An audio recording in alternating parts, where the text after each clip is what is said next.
Good evening, everyone. I'm going to call our council meeting to order for Wednesday, May the 13th, 2026 at 7 p.m. We're going to start with our land acknowledgement. Penetanguishene respectfully acknowledges that we're in the traditional treaty territory of the Anishinaabe people and their ancestors, now known as the Williams Treaties First Nations territory.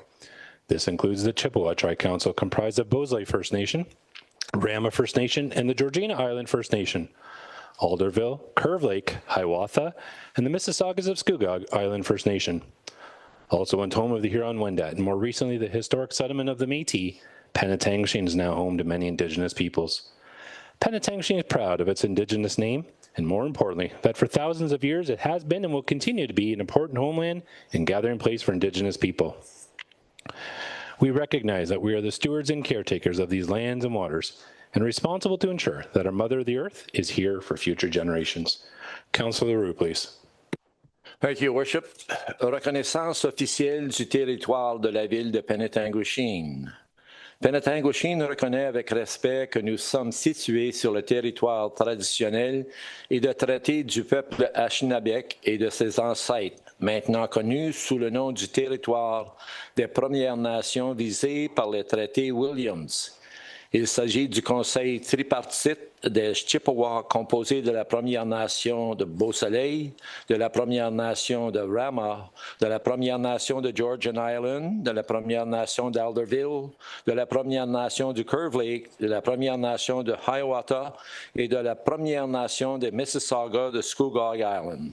De plus, Penetanguishene était jadis le lieu de résidence des Huron-Wendat et plus récemment d'un établissement métis historique. La ville héberge aujourd'hui de nombreux peuples autochtones. Penetanguishene est fier de son nom autochtone et le plus important du fait que pendant des milliers d'années, elle était et continuera d'être un important territoire et lieu de rassemblement des peuples autochtones. Nous reconnaissons que nous sommes les intendants et gardiens de cette terre et de ses eaux et que nous sommes responsables de veiller à ce que notre mère, la terre, soit présentée pour les générations à venir. Thank you very much, Councillor Roux. Welcome, everyone. We appreciate having you here with us this evening. We're going to move on to our next is our council commitment. Council, I'm going to have us rise. Councillor Rush, can you guide us in the council commitment, please? Nous sommes reconnaissants des nombreuses grâces accordées à Penetanguishene et à ses citoyens dont la liberté, les possibilités et la paix dont nous jouissons. Que nous soyons des intendants dignes de tout ce que nous a été confié. Nous demandons que toutes les personnes présentes et celles qui n'ont pas pu se présenter nous aident à promouvoir une bonne gouvernance. Que nos décisions à titre de membres du Conseil soient éclairées et que nous soyons tous renforcés à prendre conscience de nos devoirs et responsabilités. Que l'on nous accorde la sagesse, les connaissances, la volonté et la compréhension qui nous permettront de persévérer, de préserver la bonne fortune de la ville au bénéfice de tous, ainsi que de faire de bonnes lois et prendre de sages décisions. Merci de votre présence. Thank you, Councillor Rush. And Councillor Marchand, please. We are grateful for the many gifts which have been bestowed on Penetanguishene and its citizens, including the gifts of freedom, opportunity, and peace that we enjoy. May we be worthy custodians of all that has been entrusted to us. We ask that all in attendance and those who could not be here assist us in promoting good government. May our decisions as members of council be enlightened, and may we all be strengthened in our awareness of our duties and responsibilities. May we be granted the wisdom, knowledge, will, and understanding to preserve the good fortune of the town for the benefit of all and make good laws and wise decisions. Thank you for your attendance. Thank you, Councillor Marchand. And again, welcome everyone. Thanks for being with us tonight. If you're here to address council on any matter, we do have open forum. It's open for you to address council about any matter. You have 2 minutes. We'd ask you to register with Madam Clerk. So if you have not done that already and want to address council, you're welcome to at the appropriate time. Sarah, can you help us with the public service announcement, please?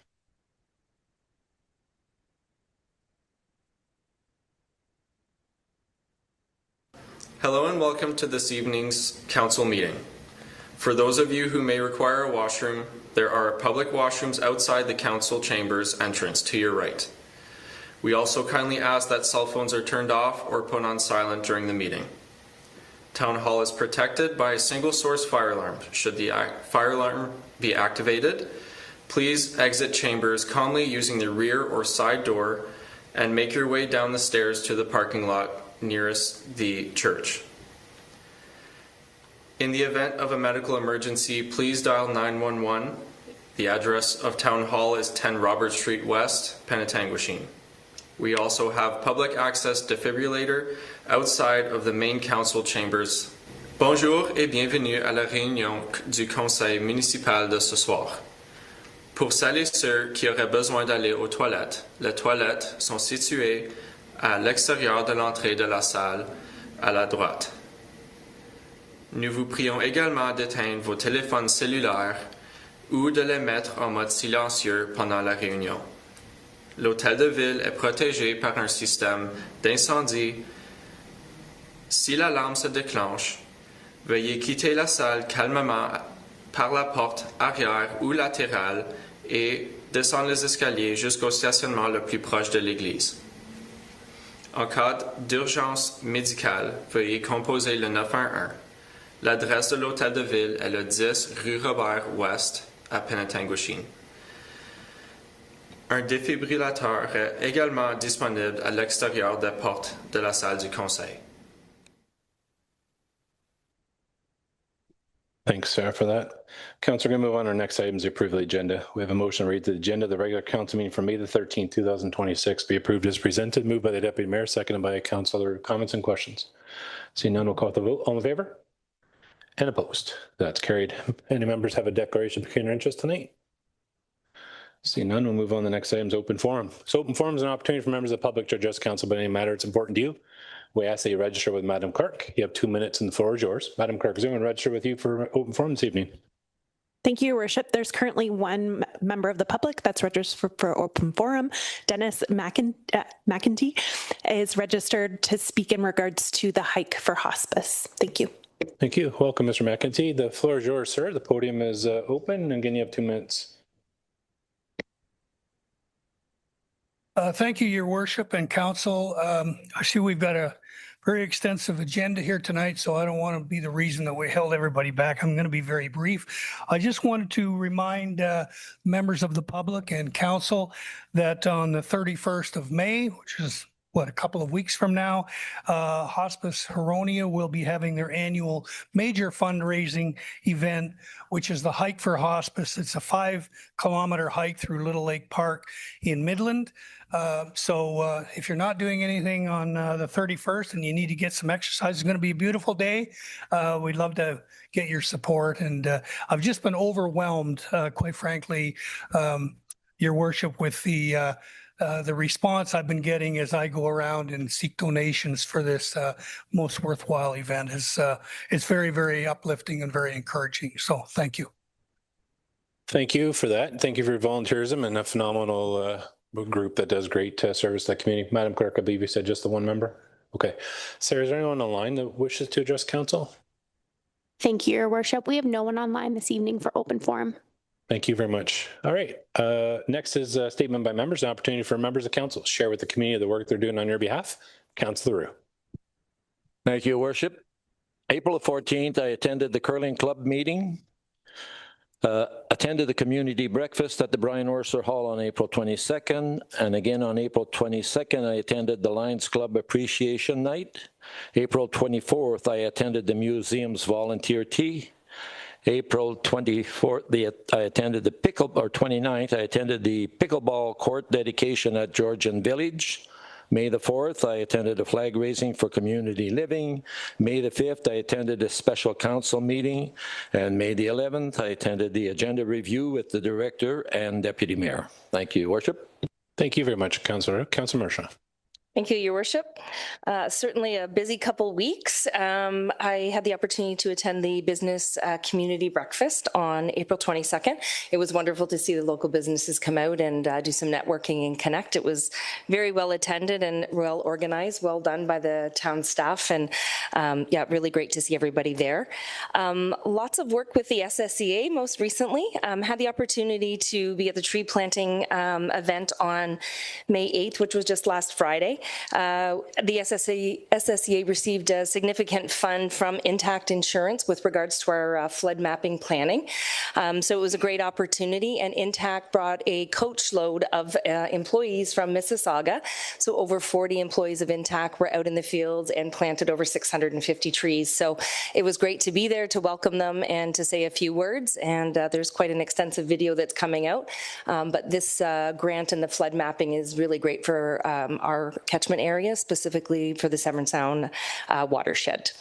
In addition to that, also attended our Town Dock Advisory meeting. And thank you again to Andrea and team, our last meeting, and very productive. And thank you to all the community volunteers that gave of their time and effort, and additional staff that were at those meetings as well. It was, we've really worked hard over these last 18 months to really come up with some plans, and just even members of council, just really good dialogue. And I just really do appreciate that the town was so engaged in terms of the volunteers and are very passionate about our town dock. So that was really wonderful to see. And then I had the opportunity to just say a few words of welcome and thanks on behalf of council at the town staff meeting on actually just yesterday morning. And so it was great to see all of staff here and be able to address them and just thank them in person for all of their work and dedication. Thanks. Thank you, Councillor Marshall. Councillor Vadabunker. Thank you, Worship. A few things took place since the last council meeting. So it's been mentioned about the community breakfast. I was there as well. I chaired the Committee of Adjustment meeting on April 27th. I participated in an interview with our consultants who are undertaking the town branding exercise. So that took place on May 4th. On Monday, we had our Transportation and Environmental Services section meeting with the director. And yesterday, I had the pleasure of sitting in for his worship at County Council. First time as a councillor down there, so it was pretty interesting. I enjoyed the meeting, and I enjoyed seeing a lot of familiar faces that I didn't think I would see. So it was good. So that was it. Thank you. Thank you, Councillor Vadabunker. Deputy Mayor. Thank you, Your Worship. Most of them have been mentioned. We did a fair bit this month. It was quite busy. One of the things I did want to mention was the tour we had of the old Georgian Manor, Georgian Life. I know a bunch of us were there. Very nice to see that they've done an excellent job of redoing it. One of the other things I wanted to mention was that yourself and me participated in the Elmvale log sign contest again for the, 17th year, 18th year, whatever it is. It's been going on forever. The other thing I needed to mention was the mayor and I attended Prime Fab Manufacturing in the old Pillsbury building. They opened up, had their grand opening. It's great to see some new manufacturing coming back to our area. The other one we did was in the same afternoon was the volunteer appreciation for Georgian Village volunteers. It was very nice to see a good group of people up there doing their part to help out. And that will do it. Thank you, Deputy Mayor. Councillor Rush, please. Thank you very much. On April 9th, I attended the Wellbeing and Accessibility Committee meeting here at Town Hall. I also attended the My Life Georgian Bay grand opening, which was certainly a treat to tour the facility and see all the beautiful upgrades. I also attended the Business Community Breakfast. On April 29th, I also attended the Pickleball Court grand opening at Georgian Village, which is pretty exciting. And I attended on April 30th, I attended the SSEA first quarter board meeting, and it was a pleasure to get to meet all of the members and to participate to a very interesting meeting. And lastly, we had a section meeting this morning. Thank you. Thank you, Councillor Rush. Councillor Waters. A lot of what everybody else did, I did as well. Also had the Economic Advisory Committee meeting. We had a library board meeting. We had a library finance meeting. And I guess more important, I had a lot of one-on-one meetings with just the general public. And the consensus on that was the stink from the sewer plant, and but that's pretty much resolved. And the other big concern was how well the streets have been cleaned up, and when's my street going to be cleaned, and that's all been looked after. Thank you, Councillor Waters. Seal Lees, please. Thank you, Your Worship. A couple of things I want to note. Members of council noted the business community breakfast held on April 22nd. Well put together and just showing appreciation for Nicole Hilton, our staff member through the County of Simcoe Economic Development Partnership, and many other departments with the leadership of our Director of Planning and Community Development that really made that happen. So great staff representation and municipal participation. And of course, thanks to the businesses that made it happen as well. We had an all-staff meeting, as was noted by Councillor Marchand yesterday, and really appreciate Councillor Marchand bringing greetings on behalf of Mayor and Council. A great opportunity to bring everyone together, as we do twice a year, to really share information, create some dialogue, and bring everyone together for some team building. Municipal election 2026, as everyone knows, the nomination period opened May 1st. So I know lots has been happening behind the scenes, and it's really just the beginning. So through Director Cole and her small but lean team, Jessica Armstrong is also part of her team. That has really kicked off, and there'll be lots more happening between now and, of course, Election Day. And then last but not least, we, on a little more of a sad note, I should say, not that the countdown's on, but I'm sure for our Director of Human Resources, who is retiring in a little over 2 weeks. So sad to see Christine go, but in her short, little over 3 years here, she certainly has left a mark here internally at the organization, but also externally. And as an organization, we're much better off in terms of serving the community. So Christine, thanks for everything that you've done, and we wish you well, but you still have a couple more weeks with us. Thank you, Your Worship. Thank you, CEO Lees. Thanks, Council, for sharing. I won't repeat everything that everyone stated, but I'll just add a few comments. So Deputy Mayor was right. He talked about the Elmville Maple Syrup Festival. He didn't talk about how we did, though, if you notice. We usually brag about how we do. He didn't brag. We did quite well. We came in second place. But we didn't come home with the trophy, so we're sorry, Penetanguishene. We tried our best. Next year. And it was against a hybrid team. True. So we won the Mayor, Deputy Mayor competition. I also participated in the Smile Cookie decorating to support Big Brothers Big Sisters. So that was another great event with Mayor Walker. I want to just comment on the community breakfast. And Celie, you did mention this a minute ago, but I just want to highlight, you identified Nicole Hilton, but everybody in the organization. There's great presence from staff. There's great dialogue happening. So if you can just extend our sincere appreciation to everybody in the organization made that happen. I think it was a grand slam. It was a home run. It was great. So thank you to everyone that did that. And again, I wasn't able to make the staff appreciation. Councillor Marchand, thank you for going. And Councillor Vedabunker, thank you for going to county. I wasn't able to attend because we've talked about in the last little bit a new police services board. It's called the Southern Georgia Bay Police Services Board, and it's a collaboration between Midland, Penetanguishene, Tiny Township, Tate Township, and Georgia Bay Township. And I serve as the chair of that police services board. And the Ontario Provincial Police has invited all the chairs and the detachment commanders to general headquarters to learn more about the OPP and the service offerings. So I wasn't able to go to county, but thank you, colleagues, for participating. That's why I wasn't able to be there. And again, I just want to highlight the OPP does phenomenal work, and I think we're just well served by the work that they do. I also participated in the Royal Canadian Legion's Battle of the Atlantic. Our Legion does phenomenal work in our community, and they're doing recognition celebrations all the time. And every year they do the recognition of Battle Atlantic down at Rotary. It's phenomenal. So if you get an opportunity to participate in one of those events, it's phenomenal. And the others my colleagues mentioned, so we'll leave it at that. We're going to move on, Council. The next item on our agenda is proclamations. Does anybody wish to pull any of the proclamations for further comment or discussion?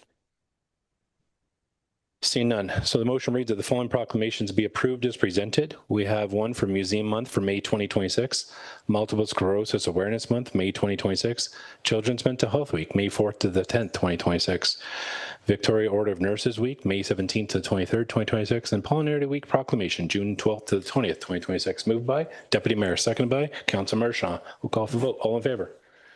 And opposed? That is carried. Next item is a public meeting.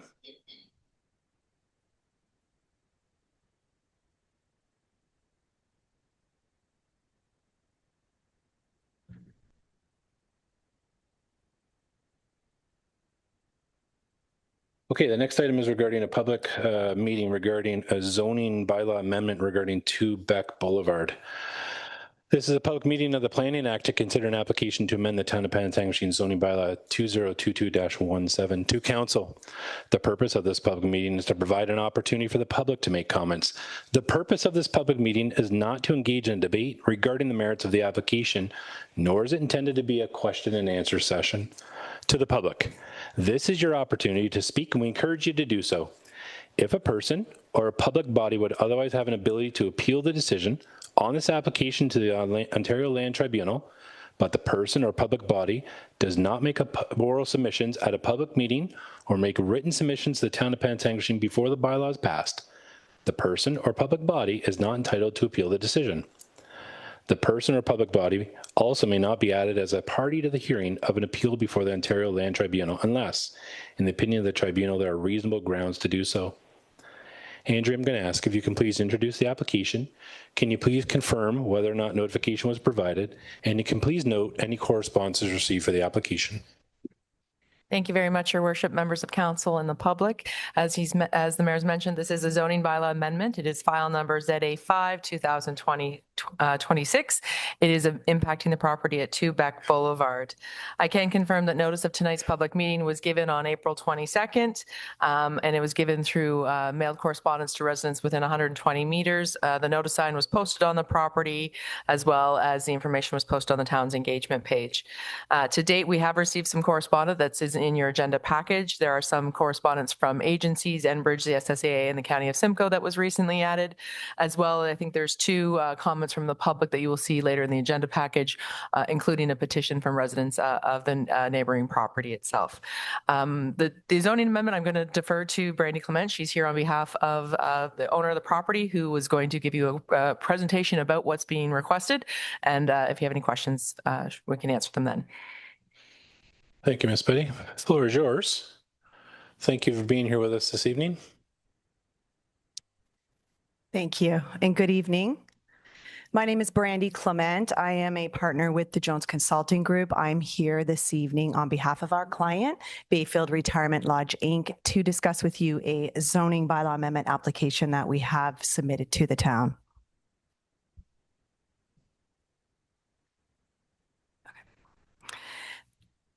The lands are located at 2 Beck Boulevard, as was mentioned. They are on the west side of Beck Boulevard. You'll see them on the slide in red. There we go.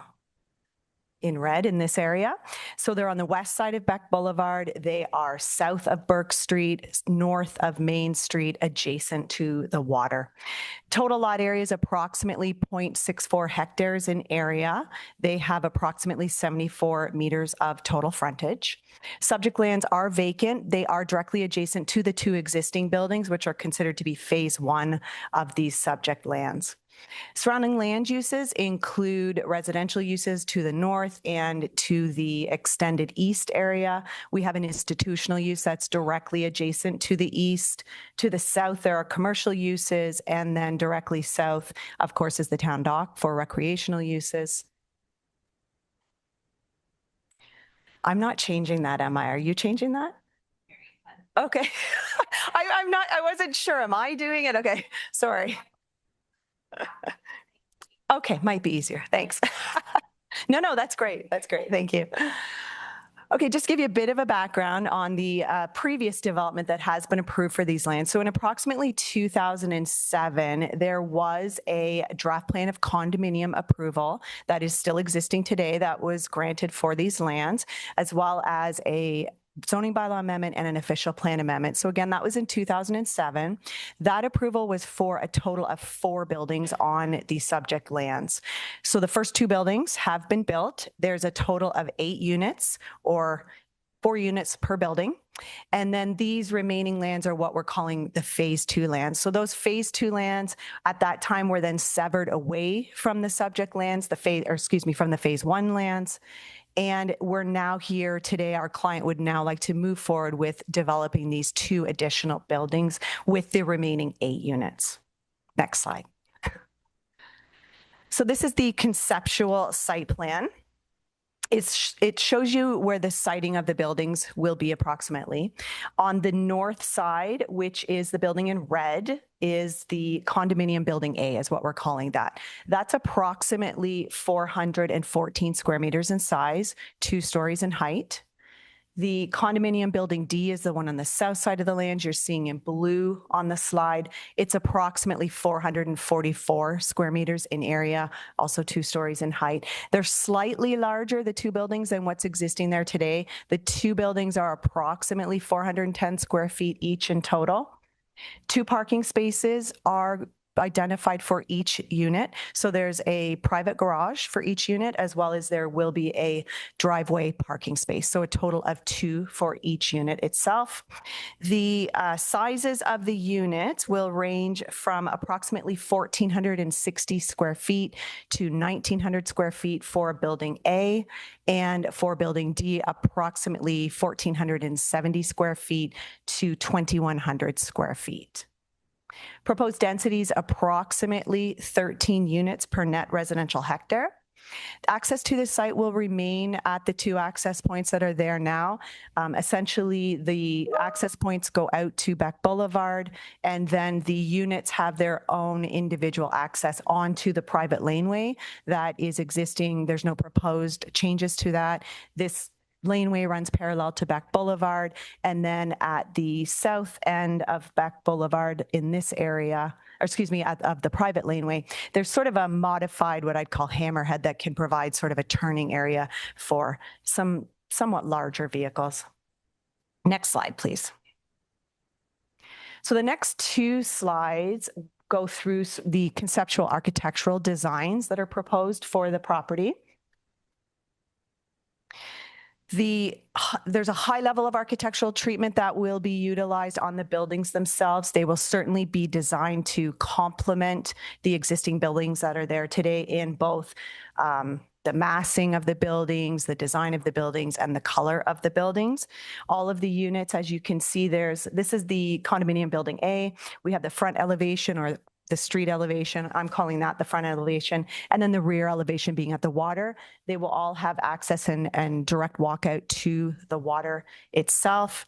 There will be pathways that will be provided around. There are some now. There'll be some additional ones provided for the residents of the development. And then the continued access to the waterfront will remain, and to the docking system. The next slide, please. So this is just showing condominium building D and just some slight differences between the elevations. Next slide, please. So the applications that we've submitted to the municipality include a zoning bylaw amendment application that is requesting to rezone the lands from the downtown and waterfront exception 33 zone to the downtown and waterfront exception XX zone. And I'll get into what the XX refers to in the next couple of slides. We have also submitted, which I know will be discussed later, for an extension to the draft plan of condominium.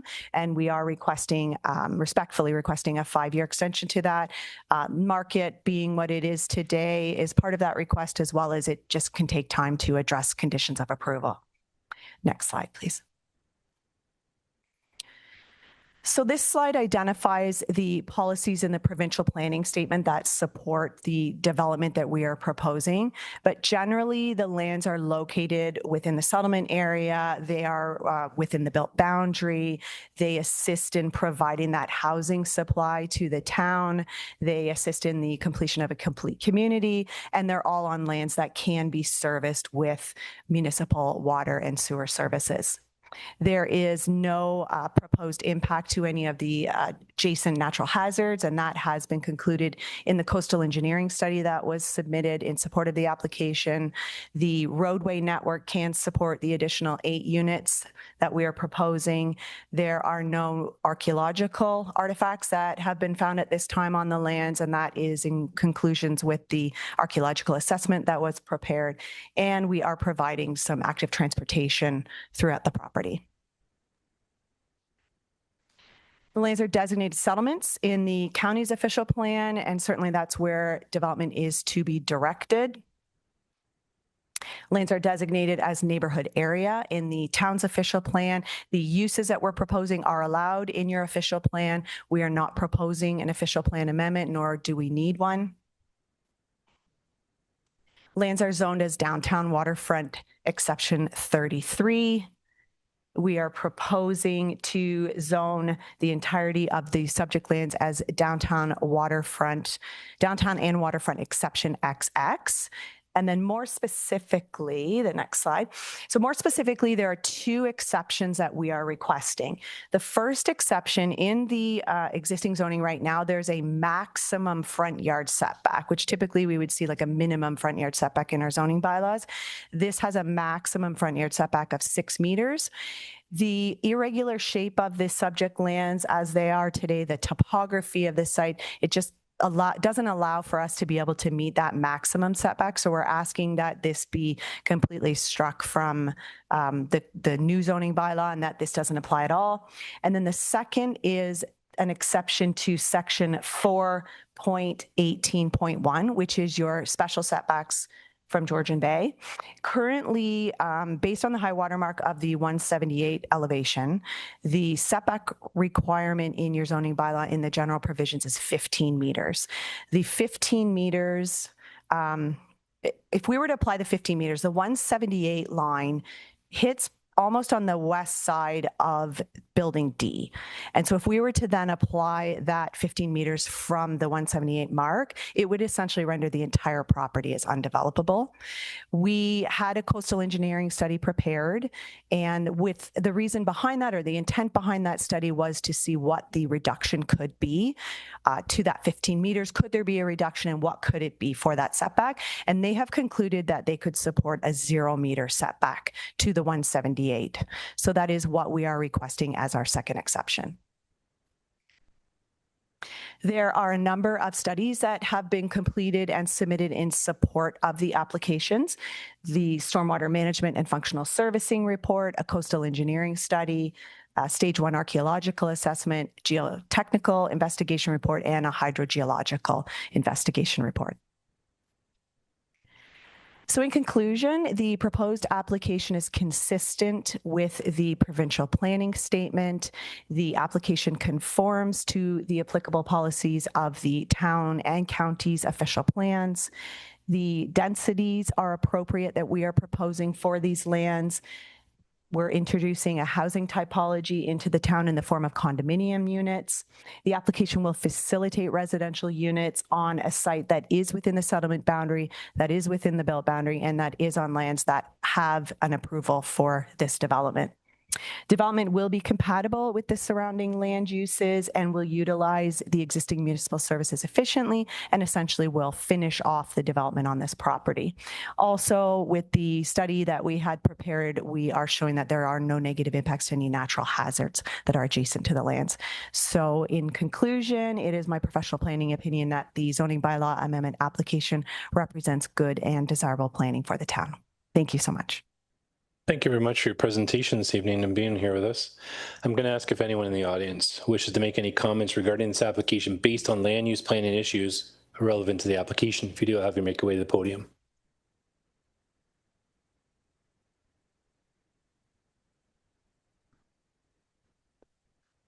And I'll ask again if there's anyone in the audience wish to make any comments regarding the application based on land use planning issues relevant to the application. Make your way to the podium, please. Sarah, is there anyone online that wishes to address council about this matter? Thank you, Your Worship. I do have a member of the public online this evening who's asked me to ask a question. So his question is, what are the waterfront construction setbacks in meters generally mandated by other municipalities in Ontario in their zoning bylaws, particularly those municipalities on shores of southern Georgian Bay in relative proximity to town of Penetanguishene? Thanks, Sarah. And if we can get the person that asked the question, their name and address for the record, please, be noted if they're in session here. Thank you, Your Worship. His name is Douglas Crunchak, and I will obtain his address momentarily. Thank you. And just as a response to the question, so our staff has notated that, and it will come in a subsequent report. We're not going to have a two-way question answer, but we've noted the question. I'll ask you if there's anyone in the audience wish to make any comments regarding the application based on land use planning issues relevant to this application. Make your way to the podium, please. And Sarah, is there anyone else online that has any questions or comments about this application? Thank you, Your Worship. We have no one else online this evening. Thank you. All right, Council, I'm going to ask if you have any questions or comments about the information presented. Councillor Vettebunker. Thank you, Worship. Excuse me. I recall when this site plan was originally approved back in the early 2000s, and the 4 units were proposed then. Ms. Clement indicated a slight adjustment to the size. Was that in relation to what had been approved initially for those two units? Is the deviation in size compared to what was originally approved?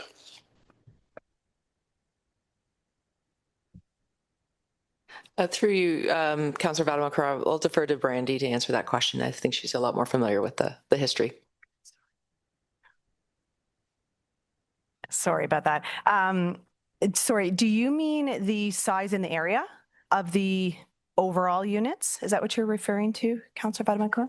Yes, Ms. Clement, the 2 buildings, you said one was like 400 square feet and the other, I can't remember but it was the overall size of the 2 buildings. Yes, so one of the buildings is 414 square meters and the other's approximately 440 square meters. The existing buildings, the 2 existing buildings are 410 square meters. So there's a slight difference. I'm not certain, to be honest, about what was originally proposed way back when. I'm assuming that was potentially under the previous owner as well. But this is just sort of what the new owner has looked at would make sense for the unit sizes that they wish to propose, along with providing the additional garage space and driveway space for the units. Thank you. Yeah, I appreciate that. The design is very similar. Like all 4 were designed in a similar manner. So there's just a slight variation in the square feet or square meters potentially in those buildings. Okay, thank you. Thank you, Councillor Vettebunker. Any other concluding comments from the applicant on the application? Any other concluding comments? To you, ma'am. Okay. All right, Council. That's going to conclude our participation on this public meeting. Council will consider this application results of this at a future meeting. Okay, Council, we're going to move on to our next item. It's presentations. 11A. Our first one is a Youth Endowment Fund presentation. And we'll go to the podium.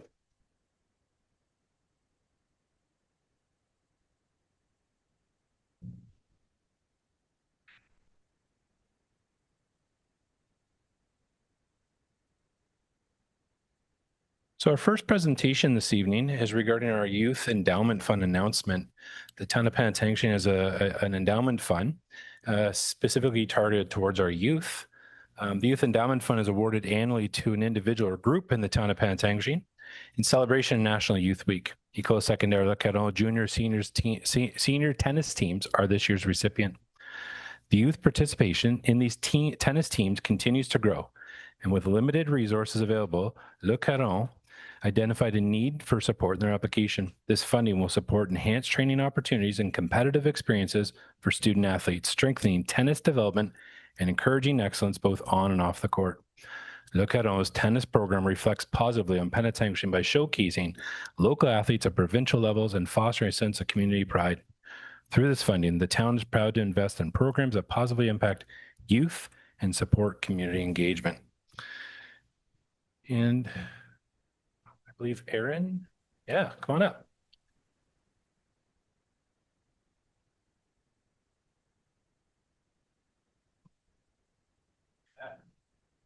Oh. You can't deposit this one. Let's go.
OK, bonsoir.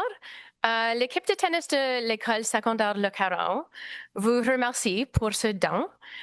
We thank you very much for this donation. Our, like the mayor said, our team has been growing to the extent that we have to make cuts each year. And we are what we would like to use the money for is to purchase a tennis ball machine that will help to increase the skill level of the students. So we have some quite competitive senior level students who are better than I am at the sport. And so it would be nice to have a machine that can throw the balls at them faster and with more force than I can.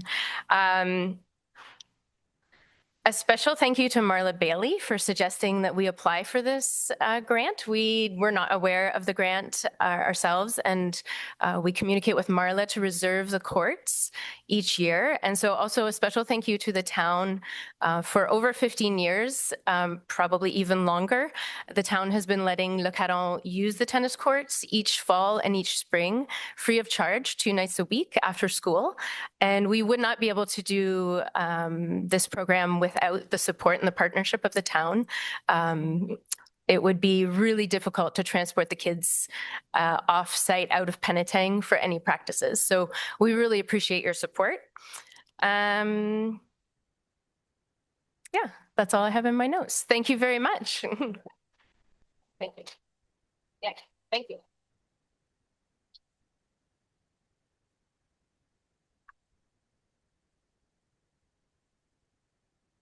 Wait 2 seconds here. Okay, we're going to move on to the next one. Tonight, we're going to make a couple recognition. And the first recognition that we're going to make this evening is for Councillor LaRue. Councillor LaRue has served the town of Penetanguishene for 30 years, served in the role of council, served in the role of deputy mayor, served in the role of mayor for the town.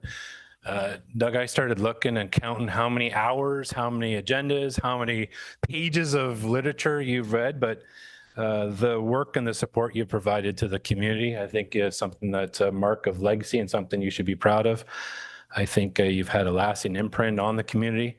I don't think there's enough appreciation, applause that anybody can say for the work and the dedication you've done for the community. So on behalf of our community, on behalf of our council, on behalf of the town of Penetanguishene and all the residents, I can't say enough thank yous to you. I think if we were to say as many as we want and we should and what's deserved, it would be endless. I do also want to extend on behalf of the province of Ontario a long-standing service award as well for the work that you've done to our community, representing and leading the community for all that you've done. So Councillor Roux, tonight's about you. We want to recognize, we want to honor you. And I'm going to invite Mr. Adam Chambers, a local member of parliament as well, up for a couple of words and a little recognition as well. And then I know we have some esteemed guests here with you as well, but We'll do a couple photos, a couple of certificates, but this is about you, Councillor. Thank you so much.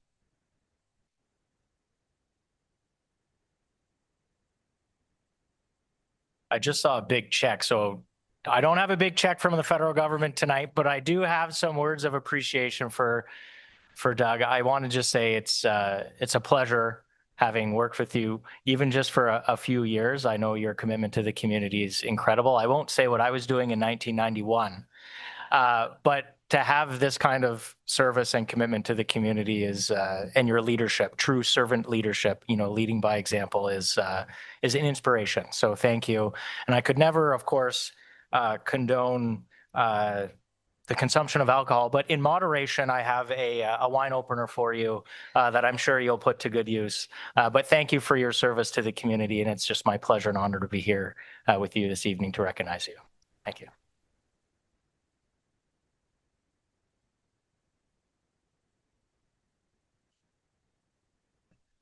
Wondered why these two here.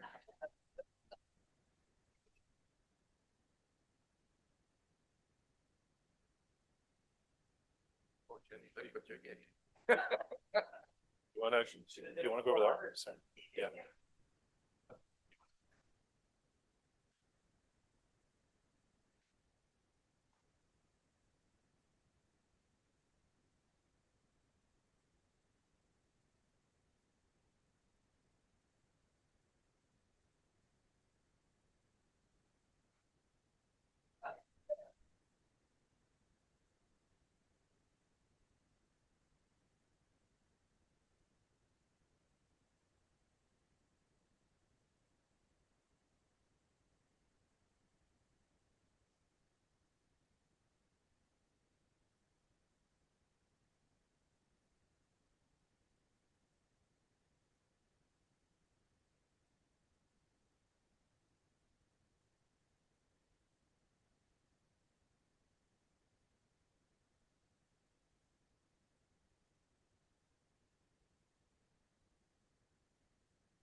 I don't know where to start. Yes, it's been a long road. I've enjoyed every moment of it. I could never have done it without the partnership of my Jenny.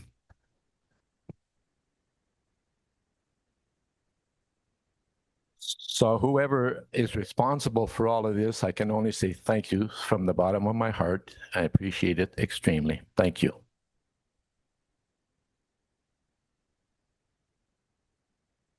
Again, thank you, Doug, for all you've done to the community. I don't think we can say enough thank yous for everything you've done. Again, you've left a lasting imprint to many, and I think you and you just mentioned Jen, I think are the ones that did this.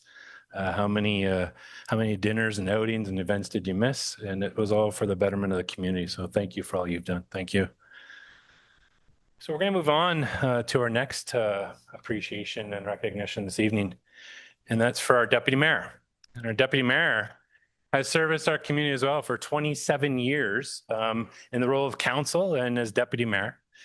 And deputy mayor, same as our Councillor Leroux. I know we've talked about time and service, and you too have left a lasting imprint on this community, your leadership and guidance and support through many the work that the community has done.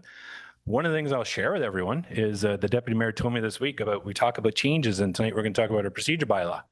And he was telling me about when he started, the Penetanguishene Police used to deliver the agenda to your home. How things have changed that we now don't have police delivering your agenda to your door. And I don't think he's going to bring it up tonight during the procedure bylaw. But Deputy Mayor, you too, no different than Councillor Leroux, thank you for your guidance, your support, your leadership in our community.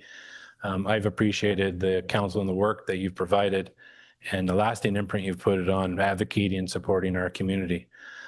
You too, we've got a long-standing service award for 25 years on behalf of the Government of Ontario. Thank you for your outstanding work and helping build strong communities in Ontario. So thank you, Deputy Mayor, for all that you do. And I believe Mr. Chambers has something for you as well.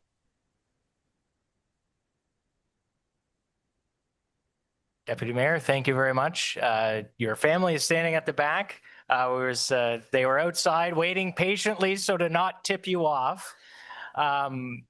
But But as Councilor LaRue said, family, support you in all you do, and oftentimes I think is overlooked the support that family give elected officials. I know in my circumstance, I'm very blessed with my family, and I know in your circumstance, you're supported and over many years to do this work on behalf of the community. So thank you for your many years of service, and it's my pleasure to be here to recognize you here this evening. So thank you.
Like my colleague, Councillor LaRue said, him and I have been together for many of these past 28, 29 years together, and it's very good. But none of it could happen without my family. My youngest son wasn't even born when we started, so he's only ever grown up with dad leaves every Wednesday, you're gone, you're here, you're there. So yes, without my family helping, we'd never get through this stuff. It's great. It's been wonderful. It's a good time. I recommend it as something to do if you want to fill in a few years and a few nights, and if you don't like your neighbors because they won't like you soon. But it's worth the fun and the aggravation. Thank you. Next question.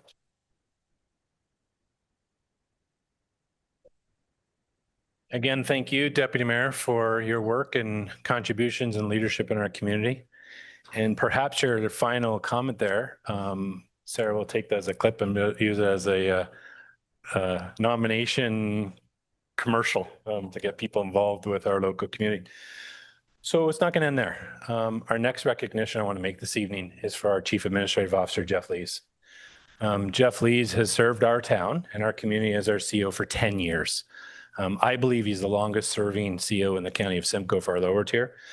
I was proud to be on council the year that Jeff was appointed our CO, and I think he's guided our town with tremendous strength, leadership. I think there's so many things that as a community we should be proud of that is done under Jeff's leadership. I know he's a well-servant leader and supports his team. I know he's very humble and passing on all the appreciation for his team, but I want him to know that on behalf of our community, our council, thank you for the work you do in guiding our community, providing leadership and providing support. And we have a 10-year long service recognition award for Jeff Lees in recognition of his long distinguished service in municipal government leadership. And again, Jeff, I can't say thank you enough on behalf of our council, our community for all that you do. So a little thank you for you and appreciation for all that you do for our community. Thanks.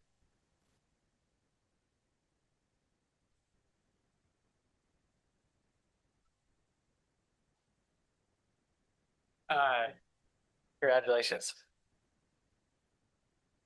Jeff and I played hockey against each other growing up when we were about 6 years old, and or 7 really, when you started playing travel. He was Elmville boy and I was Midland, the Georgian Bay Triangle as we called it. And you could always tell early on that Jeff was a leader because he was assistant captain or captain of any of those teams. And I was not surprised to see that Jeff fell into this role in such a great way and has done a great job with his leadership. And so I think we could tell early on that Jeff was a leader, and it's my pleasure to be here to recognize him here this evening. And I think he's done a fantastic job for our community. So congratulations.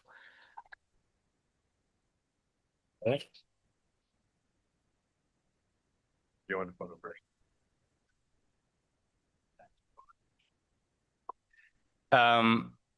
Thanks, Your Worship, and thanks, Council, for this, and appreciation to Council. It's been my pleasure over the last 10 years to serve this community. I always said when I took this job that Penetanguishene was really like my second community, my second home. Certainly I've been proud to serve this community with, I say it all the time, but the best team around, the best leadership team, the best frontline staff, the best team as a whole around, and we continue to serve this community with pride. Similar to the past two members of council that have been recognized, I couldn't do this without the support of my family. I have two beautiful young children in the back there that surprised me this evening by being here, and neither one of them were born when I took this role. I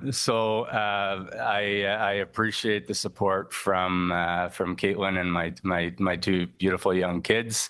I love serving this community. I love this community as a whole. And I think back 10 years ago when Council of the Day, and certainly this council continues to provide support, but went out on a limb on a young 30-year-old kid that wanted to work at the town of Penetanguishene. So thank you, Mayor Rawson, and thank you, Council, for your continued support. The best is yet to come. Thank you.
Okay, Council, we're going to move on to our next presentation. Thank you, everyone, for participating in that. And again, thank you, Councillor Roux.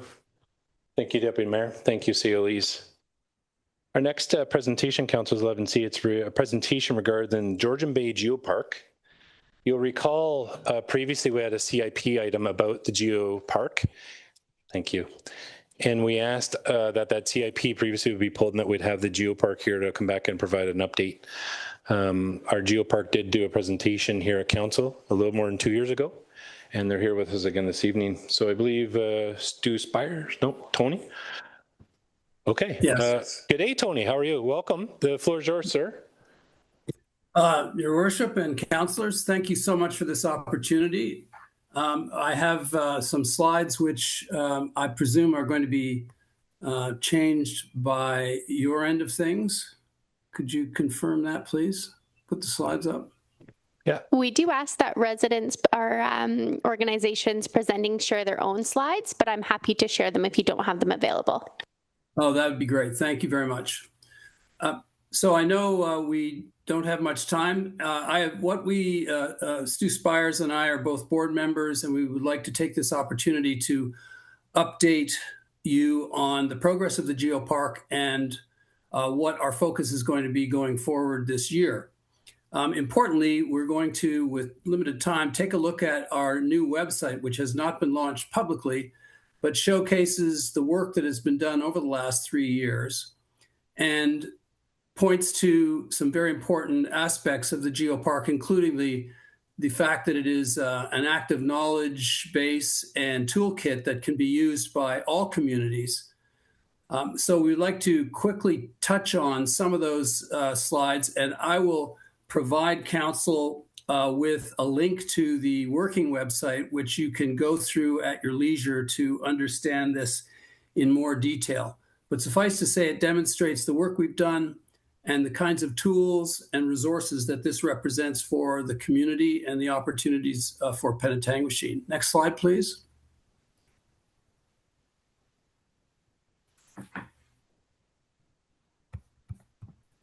Next, please.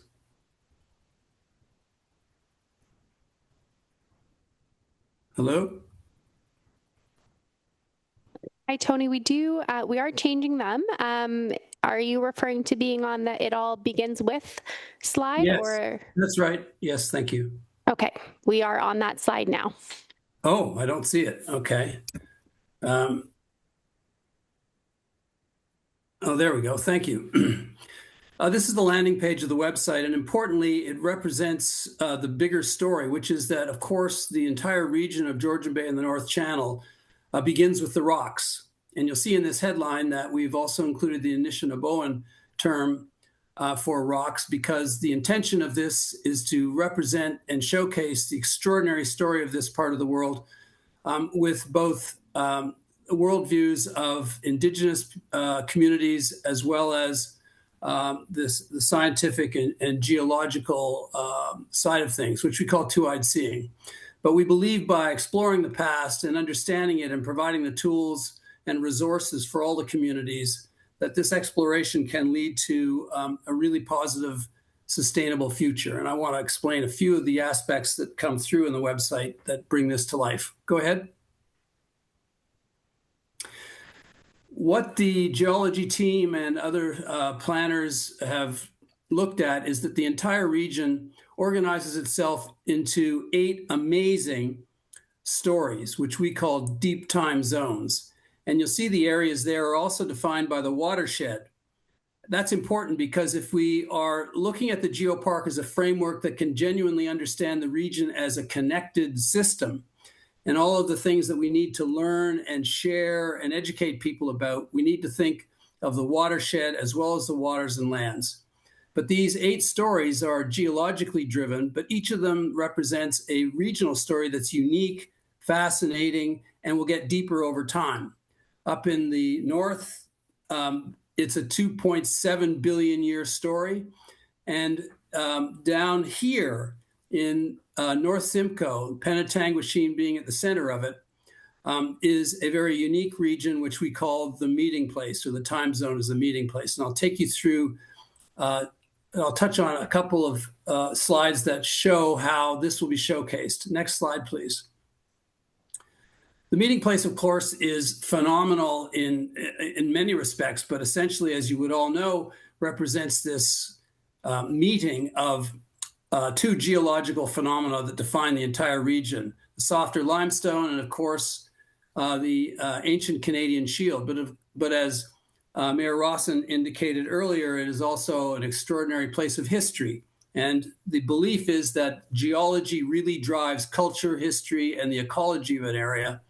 And there can't be a more dramatic demonstration of this than here in the North Simcoe and Penetanguishene area. Next slide, please.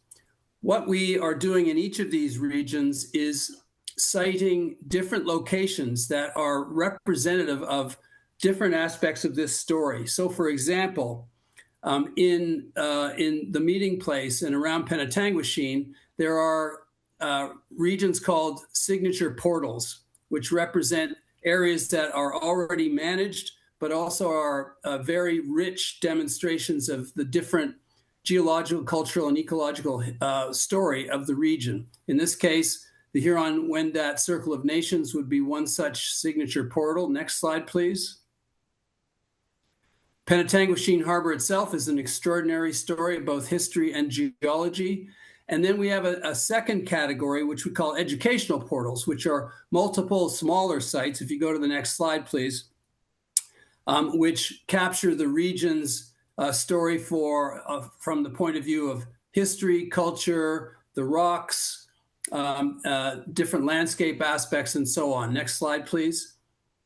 And as you would all know, the region is rich with these stories. So this is a great showcase of the various aspects of the area, and it will grow over time as we engage with regions and communities to further the storytelling.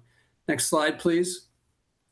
And each region will be also able to access some of these extraordinary research assets, including LiDAR maps. These are 3 that you might recognize from the region, incredibly detailed portraits of the area that strip away buildings and vegetation so that you can really dive into what is there. And this is helpful from the point of view of planning and just a fascination. Next slide, please. It's important to look at the geopark as an operating knowledge center and toolkit. It is intended to not only tell a story of a grand scale, but to provide really useful tools and resources for all the communities. And one of those areas that you'll see on the website is about geotourism. Geotourism is this balanced approach where the communities benefit. It's conservation-oriented tourism. And what we are doing with these tools and codes of conduct is influencing the nature of tourism and giving ideas to both operators and communities to bring a really productive approach to tourism across the region. Next slide, please. We also, this is an example of one of the project's demonstrations. A bike tour was organized that ran all the way from Tobermory through North Simcoe to Wabashine and Severn, featuring different places along the way, an example of the kind of tourism activity that will emerge. Next slide, please. Education is a huge part of this. 8 modules have been developed. Each of them goes deep on one aspect or another of the region's geology, glacial history, and so on. All of these can be used by schools, teachers, and so on. Next slide, please. And there is a section in the website that showcases geospatial planning work that has been done to date by a leading group of geospatial planners. We now have an array of maps that represent different aspects of the entire region, and you can, on the website, go into these. This will be the foundation of an even deeper approach to geospatial planning. All of those assets will be available to municipalities, counties, and districts to enhance their own understanding of the region and the planning that they would be undertaking. Next slide, please. And in terms of First Nation and Indigenous communities, this is obviously a critical part of it. We have spent the last 2.5 to 3 years in dialogue. We are working with an Indigenous outreach leader as well as an Indigenous creative agency. But suffice to say, when you go on the website, you will see that this reflects what Jack Conton started more than 2.5 years ago, which is a very progressive protocol for a genuine collaboration with First Nations across the region in designing how the geopark can best work for them and for the region overall, leveraging traditional knowledge, but doing that in a way that is completely aligned with all of the principles of OCAP, et cetera.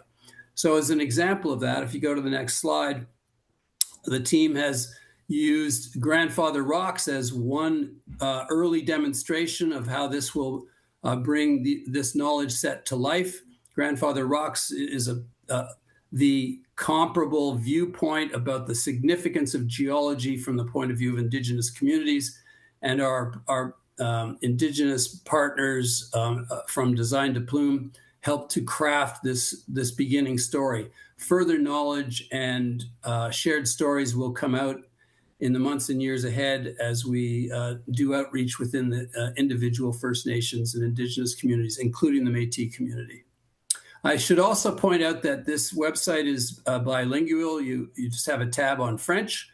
Forgive me that I don't have those showing here, but when you get the link, you'll be able to enjoy it in either language. Next slide, please. So in a nutshell, the website represents a showcase of the work we've done. It gives a very clear picture of the facts and the vision for the geopark and how it can be an enhancement to all regions. And what's been interesting is that just in the last month, UNESCO published a global report that underscores the significant benefits and impact that geoparks, together with other UNESCO designations, have on regions of genuine global significance in terms of how the communities can build resilience, their approach to conservation, their approach to balanced tourism, and the like.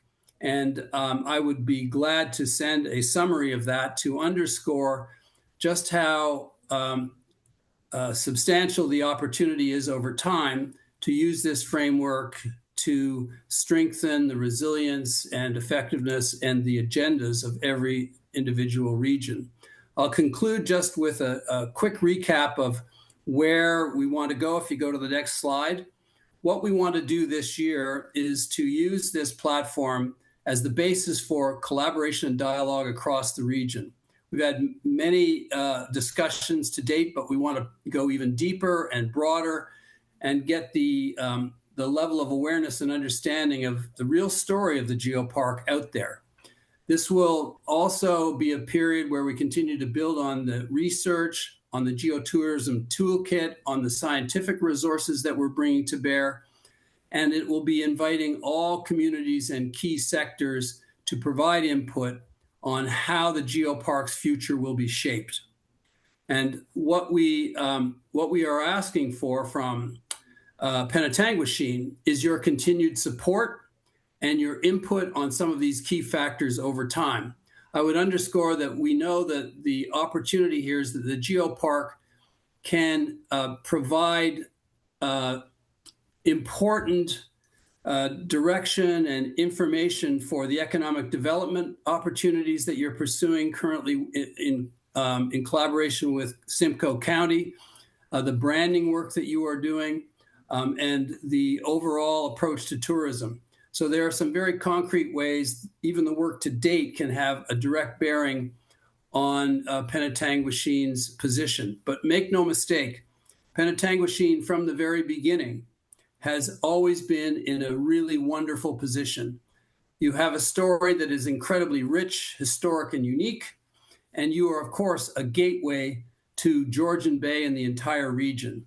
So we believe that there's something very special about this geopark vision and how it can enhance the efforts and priorities of Penetanguishene in the region. Thank you very much, Tony. Thank you. Thank you. Appreciate that. Council, any comments or questions? Council Marchand. Thank you very much for the presentation and appreciate you coming back. I am happy to see that there's been so much engagement with our First Nations and Indigenous communities. Certainly, we had received several letters of concern when this was first brought forward to Council almost 2 years ago. So it is great to see that there's been consultation and collaboration and that this is going hand in hand. So really great to see. I'm anxious to see the link for the website, but I'm really happy to see this coordinated effort and work with our Indigenous population and local community as well. So thank you very much for that. Thank you. Any other comments or questions, Council? Seeing none, thank you very much, Tony, for being here tonight and presenting to us. We appreciate you taking the time. Thank you. All right, we're going to move on. Next item, Council's adoption minutes not already confirmed. 12 A, B, C, and D. We have special council for April 8, 2026. Council for April 8, 2026. Special council for May 5th, 2026. And special council for May 5th, 2026. The motion reads the following minutes of council meetings be confirmed adopted as circulated. It's moved by Councillor Waters, seconded by Councillor Bettenbacher. Comments or questions? Seeing none, we'll call for the vote. All in favor and opposed? That is carried. Next item is our consent agenda. We have nothing on our consent agenda this evening. Next is 14 matters for consideration. Several matters this evening, Council. Our first item is regarding the summary proposed Bill 98, Building Homes and Improving Transportation Infrastructure Act. The motion reads as staff report PL 2026-22. Summary of the proposed Bill 98, Building Homes and Improving Transportation Infrastructure Act 2026 be received, and the staff be directed to submit comments on the proposed Bill 98 to the Environmental Registry of Ontario as outlined in staff report PL 2026-22. It's moved by Councillor DeRush, seconded by the Deputy Mayor. Comments and questions? Councillor Brew. Thank you, Your Worship. Just a couple comments, and it's number one is that I agree entirely with staff that we do not support the establishment of provincial minimum lot area, especially where it is significantly lower than our existing standards. And secondly, agree with staff again when the concern that staff have with the potential removal of site plan control from the Planning Act. Thank you, Councillor Rip. Any other comments or questions, Council? Seeing none, I have a mover and a second. We'll call for the vote. All in favor? And opposed? That's carried. Next item, 14B, is regarding the background of the public meeting regarding 2 Beck Boulevard, file number ZA 5-2026. The motion reads that the public meeting report PL 2026-24 for the zoning bylaw amendment application, file number ZA 5-2026, concerning 2 Beck Boulevard be received, and that any matters identified in report PL 2026-24 and at the public meeting be addressed in a report to the committee of the whole. It's moved by Councillor Roux, seconded by Councillor Darash. Further comments or questions? Seeing none, we'll call the vote. All in favor? And opposed? That is carried. Next item is regarding 14C. It's regarding pre-qualification of engineering consulting services for municipal projects. The motion reads that the following 4 engineering consultants be approved for a 5-year pre-qualification term with a 1-year extension option. Greenland International Consulting Limited, J.L. Richards and Associates, MTE Consultants Incorporated, Tatham Engineering Limited.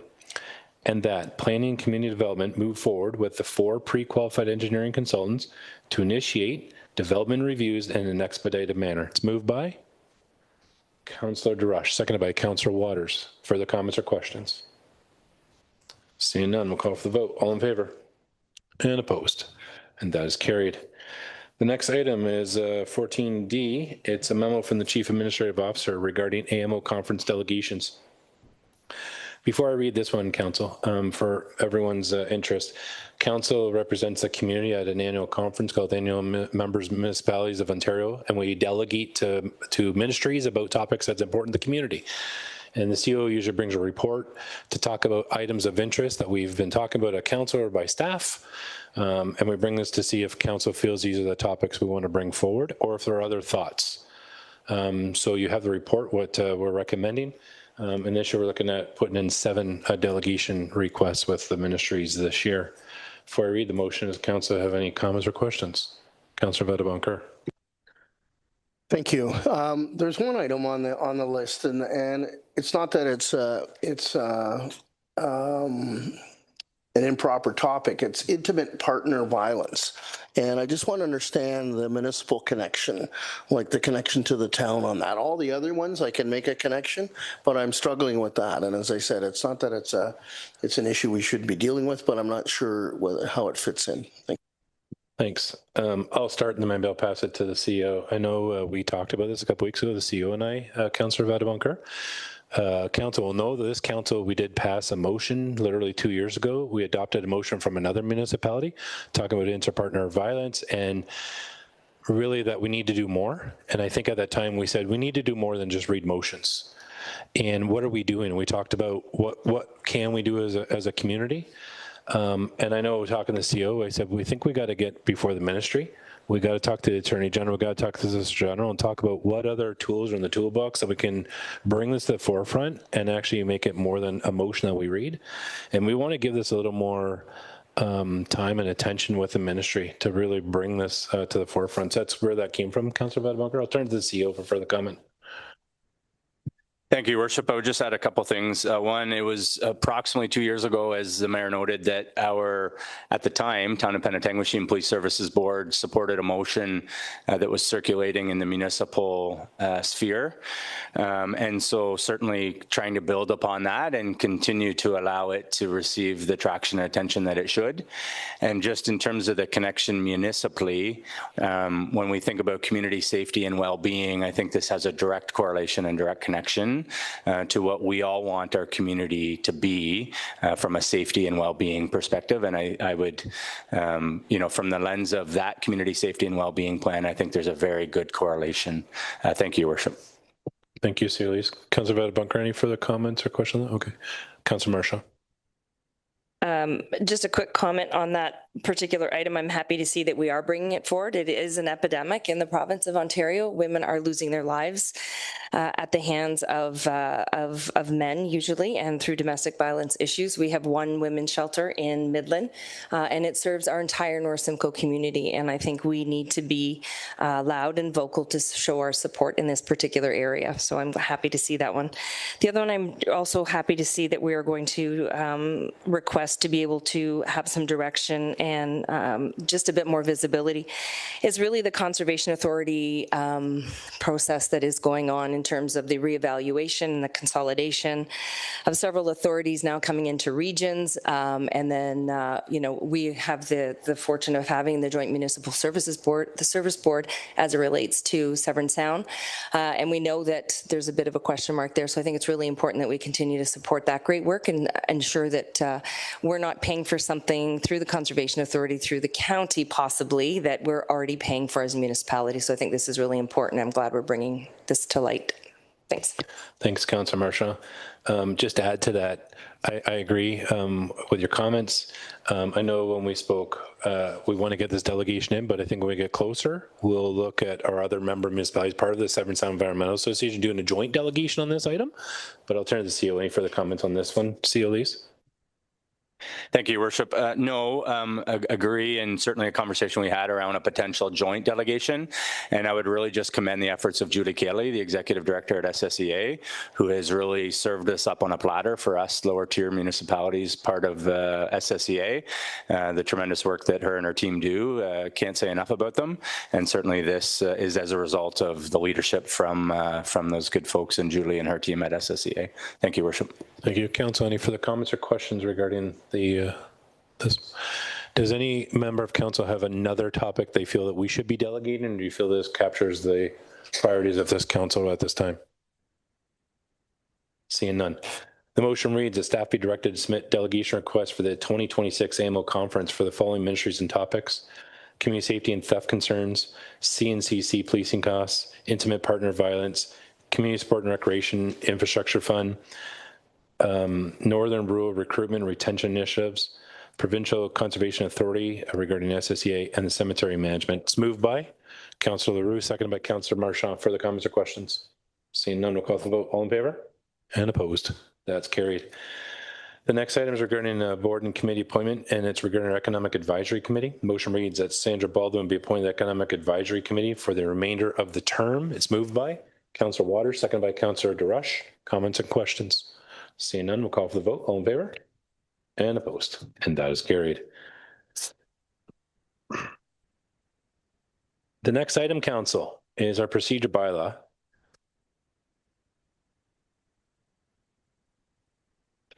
I'm going to read the motion. We'll put the motion on the floor, and then I'm going to open up to every member for comments and questions. For members of the public, the procedure bylaw is basically a rule book on how we conduct ourselves at a council and committee structure.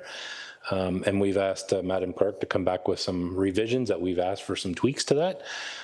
So we'll start this off. We'll read the motion, Council, and then we'll open up for comments. Motion reads that the procedure bylaw update report be received for discussion, and that the recommended updates included within the report to procedure bylaw 2023-50 be approved as presented. And further, that staff be directed to hold a public information session to solicit public feedback on the proposed amendments. And finally, that any matters identified from the council meeting and at the public information session be addressed in a future report to committee of the whole. It's moved by Councillor Marchand, seconded by Councillor Veta-Bunker. All right, Council, I'm going to open up for comments and questions. Madam Clerk, I'm just going to start by saying thank you for this report. I think it's a phenomenal, well done report that articulates everything we're looking for. If a council is good, we'll start with you, Councillor, and we'll just go around. And I'm just looking for comments and feedback on the report. Anything you're seeing concurrent, anything you want to see in revisions, and then we'll see if Madam Clerk, we can kind of articulate those, and then we'll make an amendment if we need to. Just for council and the public, we're not approving a procedure bylaw tonight. We're asking for feedback on what Madam Clerk's put together. We're asking for Madam Clerk to do a public information session, and then we'll bring it back to future committee of the whole. Councillor Leroux. Your Worship, thank you. I have gone through this procedural bylaw report, extremely well done. And to be honest, I have no issues or concerns with it, and I would be going forward with it. Thank you very much, Councillor Leroux. Councillor Marchand.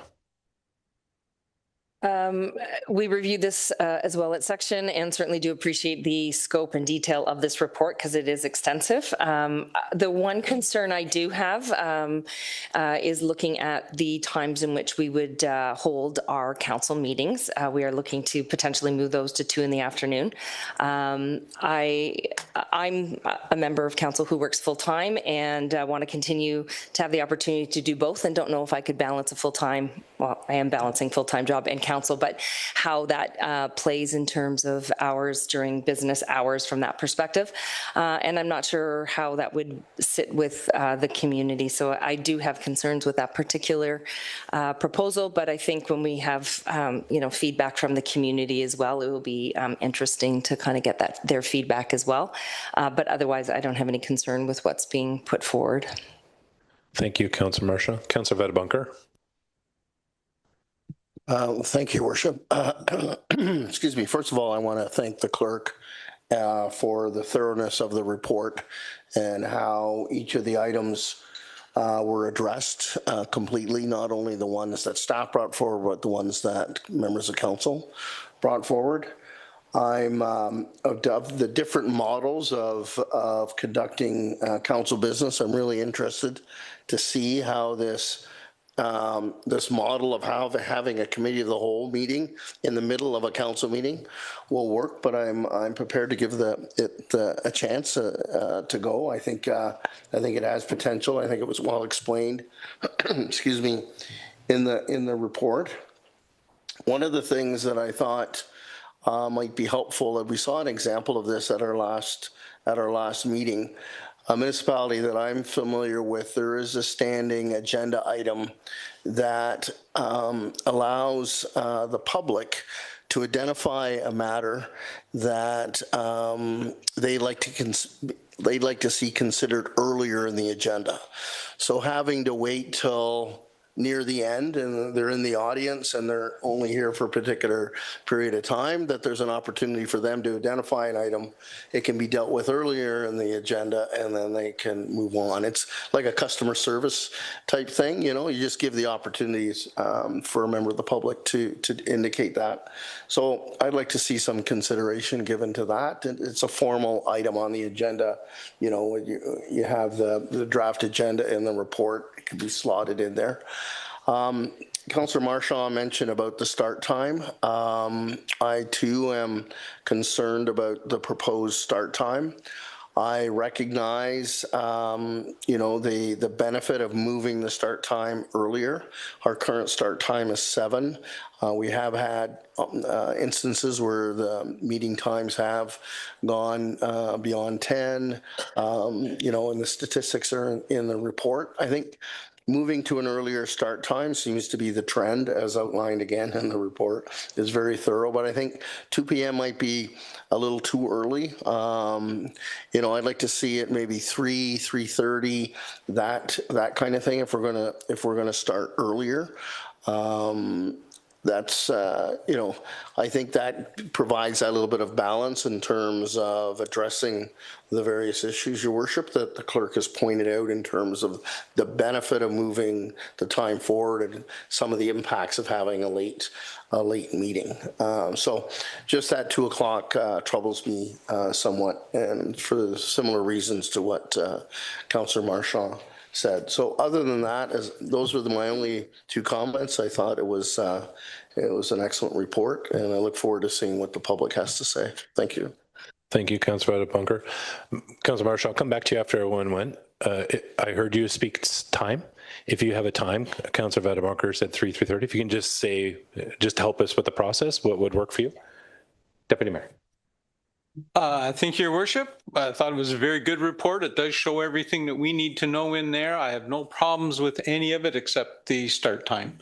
For people that can't get time off work, I had explained this to the mayor this week as we were chatting. If you were working at one of our local factories, you couldn't just say, hey, at 1 o'clock in the afternoon, I got to leave the line because I have a council meeting. That just wouldn't work. We wouldn't be able to have any school teachers. We wouldn't be able to have any jail guards. There's a lot of people that we would alienate not doing that. And it's the same thing as our 2 o'clock time, as Councillor Vadabunker said. if I'm having a zoning issue and I want to come, now I have to take a day off of work, right? To be here for 2 o'clock. So everything else for me is fine. Just, 5 o'clock start would be awesome for me. That way everybody gets to get home from work, get cleaned up, and away you go. Thank you, Deputy Mayor. Councillor Darash. Thank you very much. I had the one concern, and it's around consolidating council and the committee of the whole meeting. Sometimes, and it's happened, and it is noted in the report that, once we reflected over items over a month, that we change our minds, or we've received a lot of feedback from the community, and often community members may not be aware of an item until it comes up in an agenda, and it may feel like we're pushing it through, doing it this way.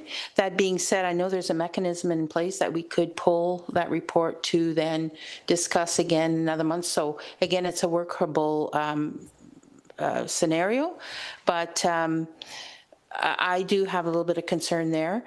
As for the time, I know of people who can't make 7 o'clock meetings. I know of young families who parents cannot make the meetings at 7 because they're running their families all over the place in activities and whatnot. And I know that when I was working and I had to attend, I expect that everybody has vacation time. So that's what I was doing. I was using my vacation time. It's once a month. And even if it started at 2, you're talking maybe 3 hours. So, if there's a will, there's a way, in the sense that people could take time to, through their benefits, to attend as a council member. But as the community, I also know that sometimes some populations don't want to come out at 7 o'clock at night in the winter because it's dark and it's snowy. But they are much more apt to come out during the day when it's light. So there's definitely benefits to both. But I would, as a member of council, I'd also say that by the time 10 o'clock hits, it is not, I just sometimes feel that we're rushed because it's late. We're trying to make decisions. We're trying to get there because, again, some people do work the next day. So I think we need to find a balance with the time, and I think we're on the right track with changing the time. Thank you. Just to help us with the process, does that mean 2 o'clock you're good with, or do you have an amended time? I'm good with 2 o'clock. Councillor Waters, please.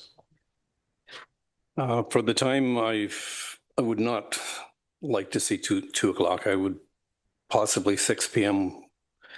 would work. For all the reasons that everybody else said, there's just there's too many people that just can't make daytime stuff. As far as the council and the committee of the whole being in one night, I know that we can, if we have something that we're not real sure of, we can ask that it be put on to the next meeting.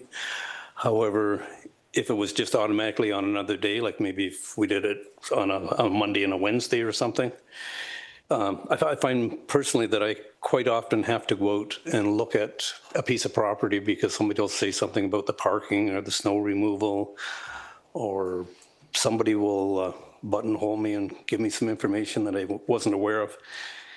By having them on 2 different nights, I find that it would works better for me. I'm better capable of making a decision. And the only other thing I have is the 24-hour notice to pull an item from consent agenda.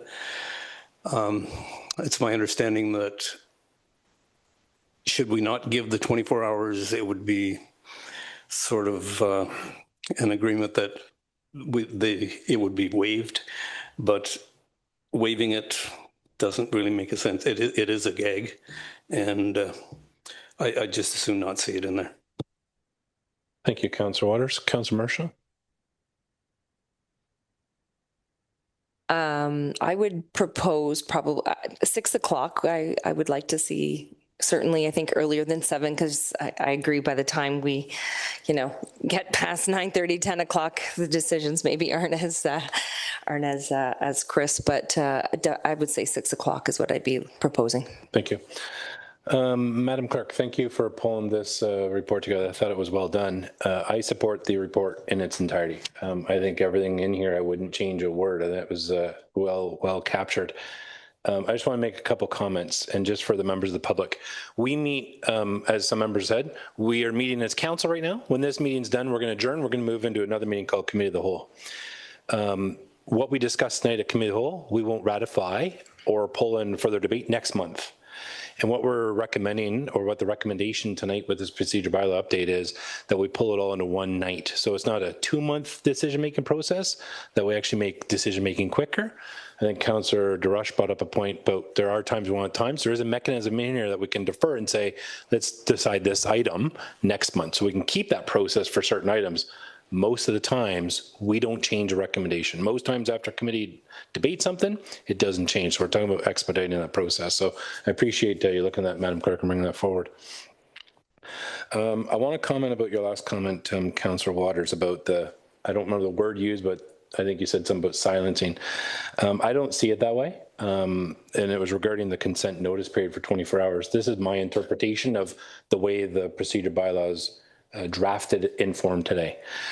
And just for everyone's purpose. So we have items on consent agenda items. So, and other items that's for information. There's a number of topics we may look at. And there are times, all of us have pulled the consent agenda at times that we really like that issue.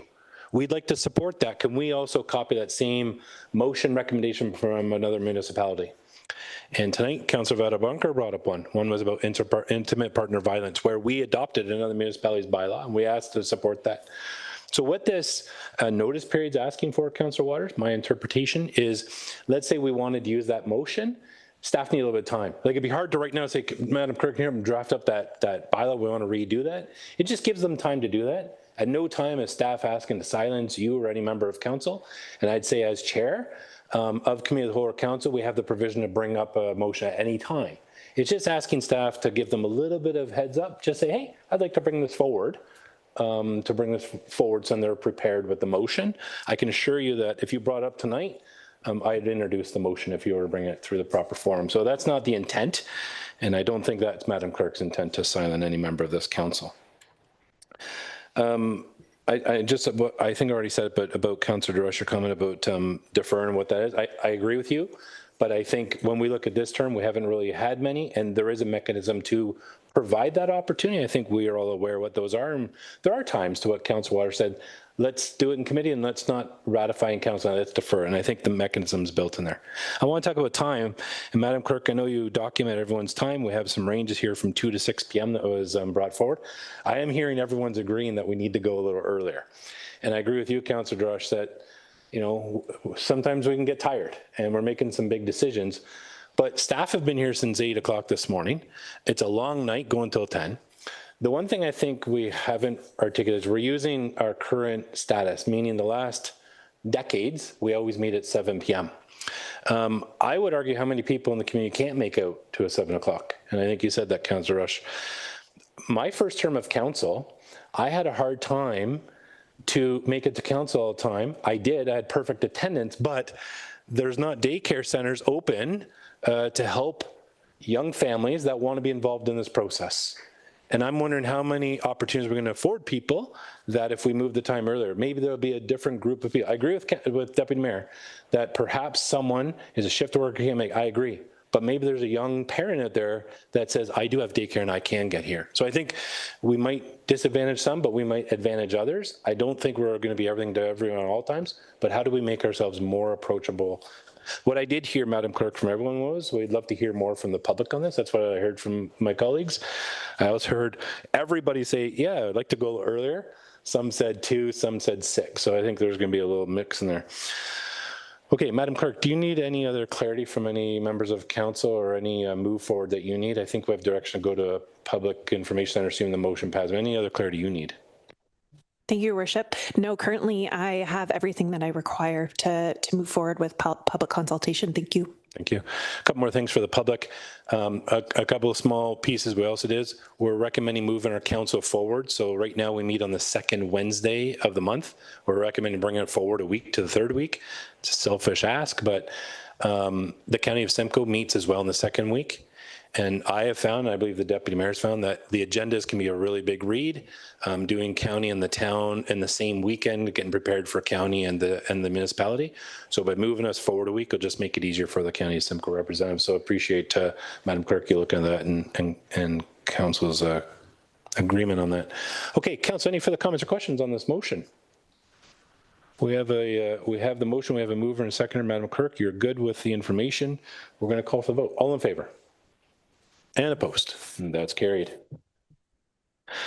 All right, next item is a presentation consideration report from Committee of the Whole. So members of the public, I usually say the same line every month, but this is the first time this term I'm going to say this. So when we meet as council, I mentioned we adjourn, we move into the Committee of the Whole. So this is the part of the meeting that we're now going to discuss and ratify or pull for further debate last month's Committee of the Whole items. Committee of the Whole last month, we didn't call the meeting to order until 10:40 p.m. So council last month decided to adjourn and defer all those items to a special meeting, which we did last week. So last week we did a special council and we dealt with all Committee of the Whole items last week. So we don't have any Committee of the Whole items this week for you to see us redebate or rediscuss those items. But members of council, we do have minutes because we called it to order and adjourned a minute later. So let's call that Committee of the Whole report to order here.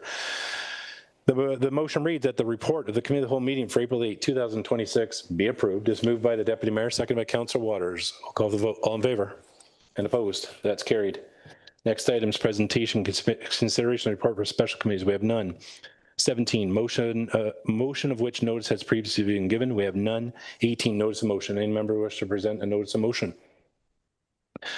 Seeing none. Consideration of the bylaws. Before I read the bylaws, anybody wish to pull up for the comment or discussion? Seeing none. As per the strong mayor legislation passed by the province of Ontario, May 1st, 2025, I, Mayor Doug Rawson, hereby decide not to exercise the power to veto the following bylaws passed at the Town of Penetanguishene Council meeting on May 13th, 2026, in accordance with subsection 284.11.4A1 of the Municipal Act. The motion reads that the following bylaws be enacted as bylaws of the Town of Penetanguishene, that they be deemed to read a first time, deemed to read a second, a third time, and carried. Bylaw 2026-17, a bylaw to adopt budget estimates for 2026. Bylaw 2026-18, a bylaw to set the rates of taxation for 2026. Is moved by the Deputy Mayor, seconded by Councillor Veta Bunker. Further comments and questions? Seeing none, we'll call for the vote. All in favor? And opposed? That's carried. Currently, the Mayor and Deputy Mayor serve County Council as your representatives at County. Every meeting, the Deputy Mayor reports back about the work that's being done at the County of Simcoe on your behalf. Deputy Mayor. Thank you, Your Worship. The county had three things that I wanted to bring forward for us tonight. We had a presentation from the Hospital Alliance, and they updated County Council on the status of multiple projects that are going on through the funding that the county provides to the Alliance. And it was very nice to see the different hospitals, what stage they're at, what they're getting, and what they're planning on doing in the future.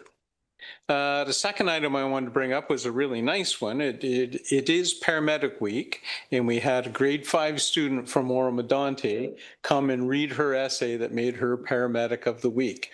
And this was just a young little petite girl, and she was so enthralled about why she was doing it.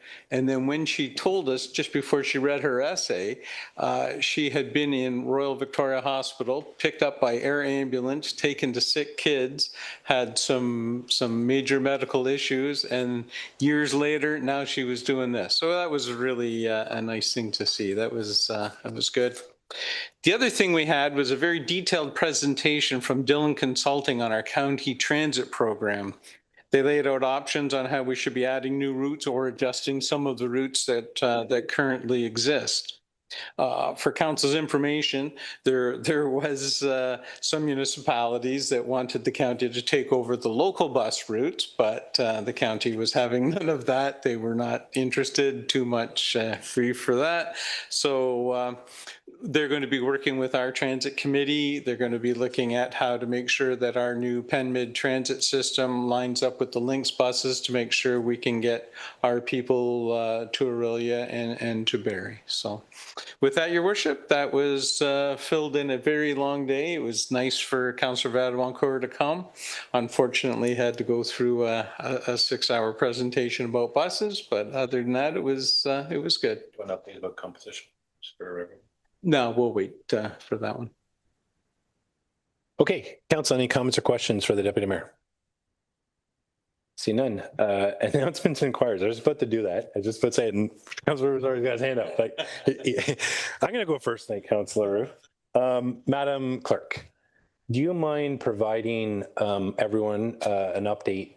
The CEO mentioned earlier tonight about the elections upcoming. I know you're doing phenomenal work there, but can you just inform the public what's available to them? How can they get information? How you can help them? Thank you, Your Worship, for the opportunity to and try to recruit some candidates for the election this year.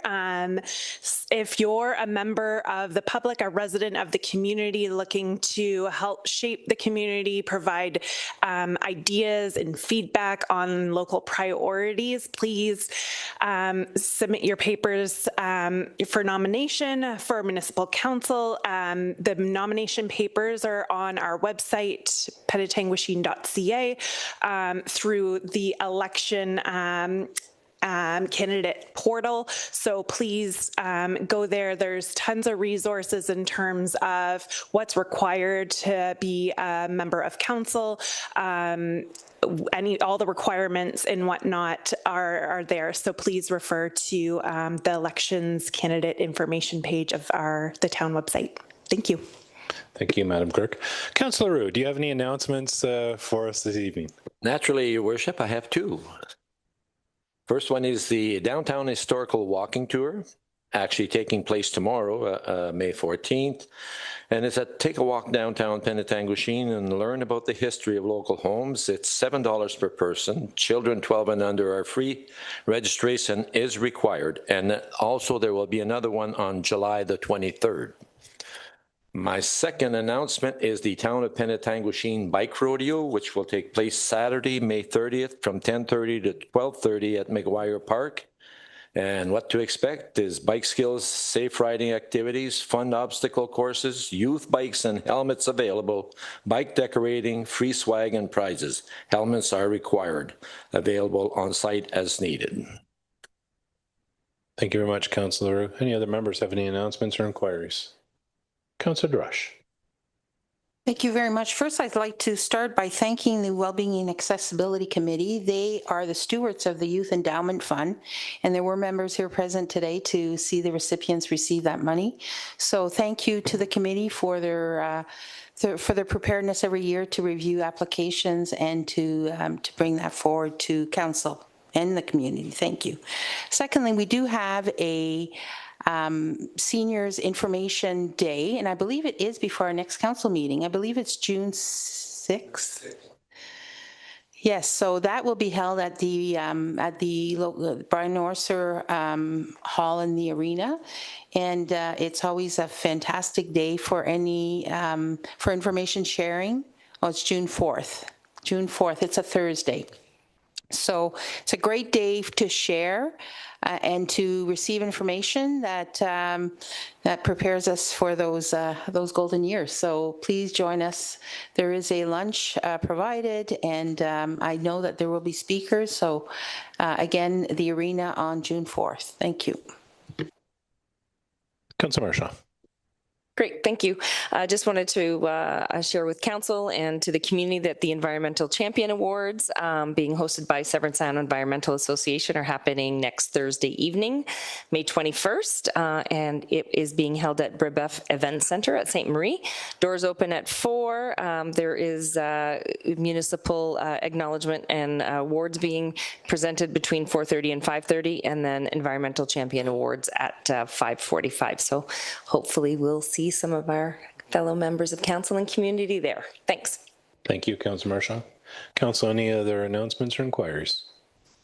CEO Lees, anything from you on behalf of administration? No, thanks. Thanks anyways, Your Worship. Thank you.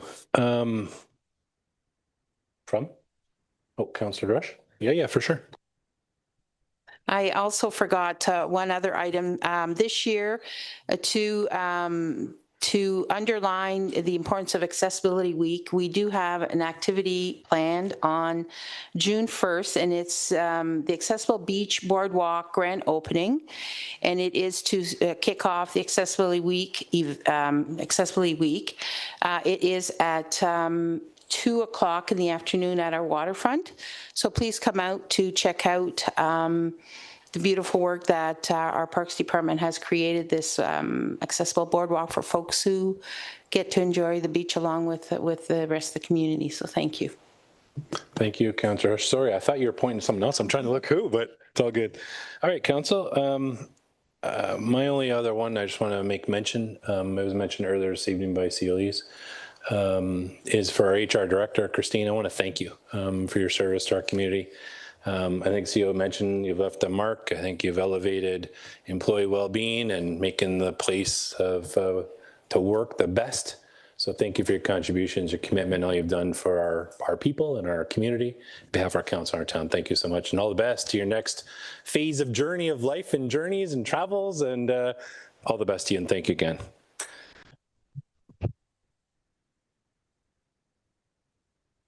All right, Council, we're going to move on to our final item here is a confirmation bylaw. The motion reads that the confirmation bylaw 2026-19 by signed and sealed by the mayor and clerks, moved by Councillor Waters, seconded by the deputy mayor. All in favor and opposed? That's carried. We have a motion to adjourn at 8:49 p.m. It's moved by Councillor Waters, seconded by Councillor Vadabonker.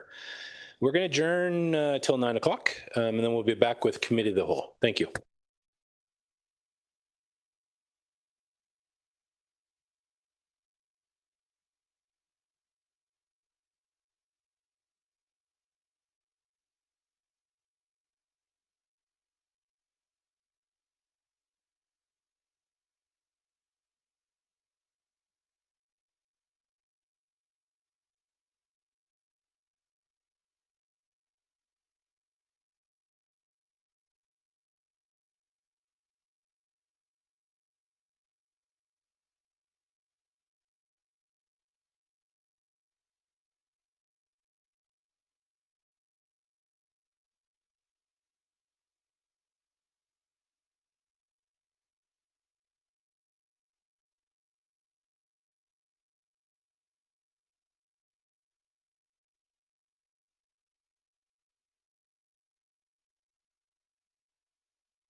We're going to call our committee of the whole meeting to order.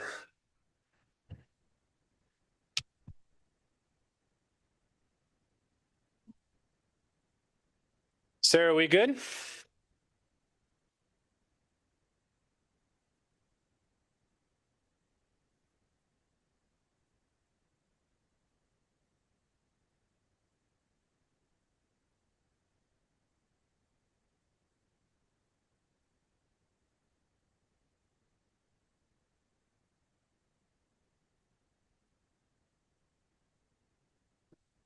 We're going to call our committee of the whole meeting to order.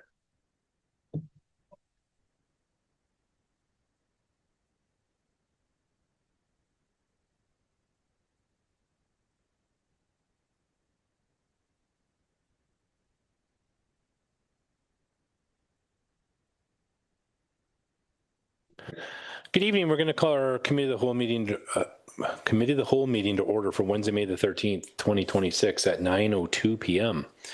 We have a motion that reads the committee of the whole agenda for May 13, 2026 be approved as presented. Moved by Councillor Waters, second by the Deputy Mayor. Comments and questions?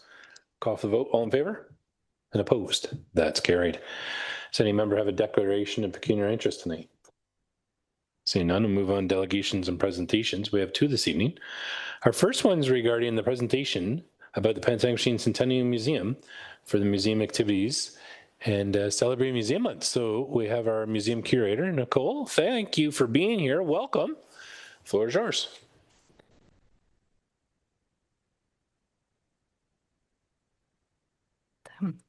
Good evening, Your Worship, Town Council staff, and members of the public, or member of the public. My name is Nicole Jackson. I'm the curator of the Penetanguishene Centennial Museum and Archives.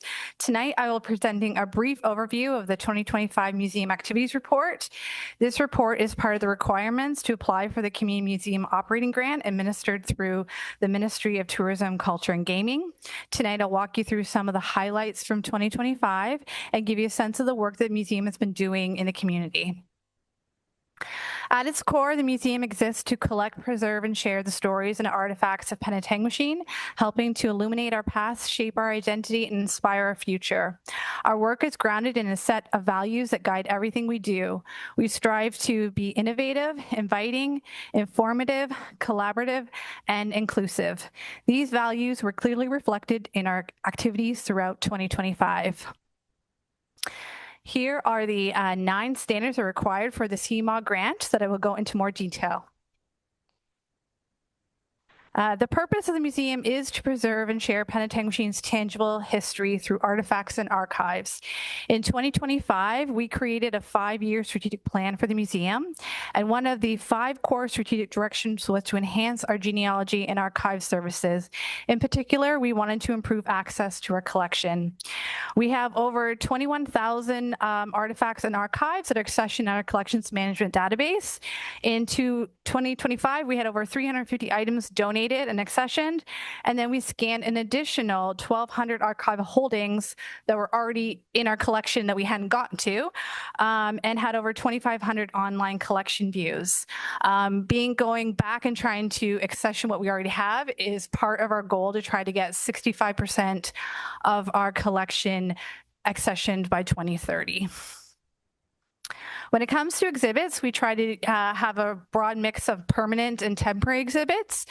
So we had an art showcase for Japanese bunko punch embroidery in May.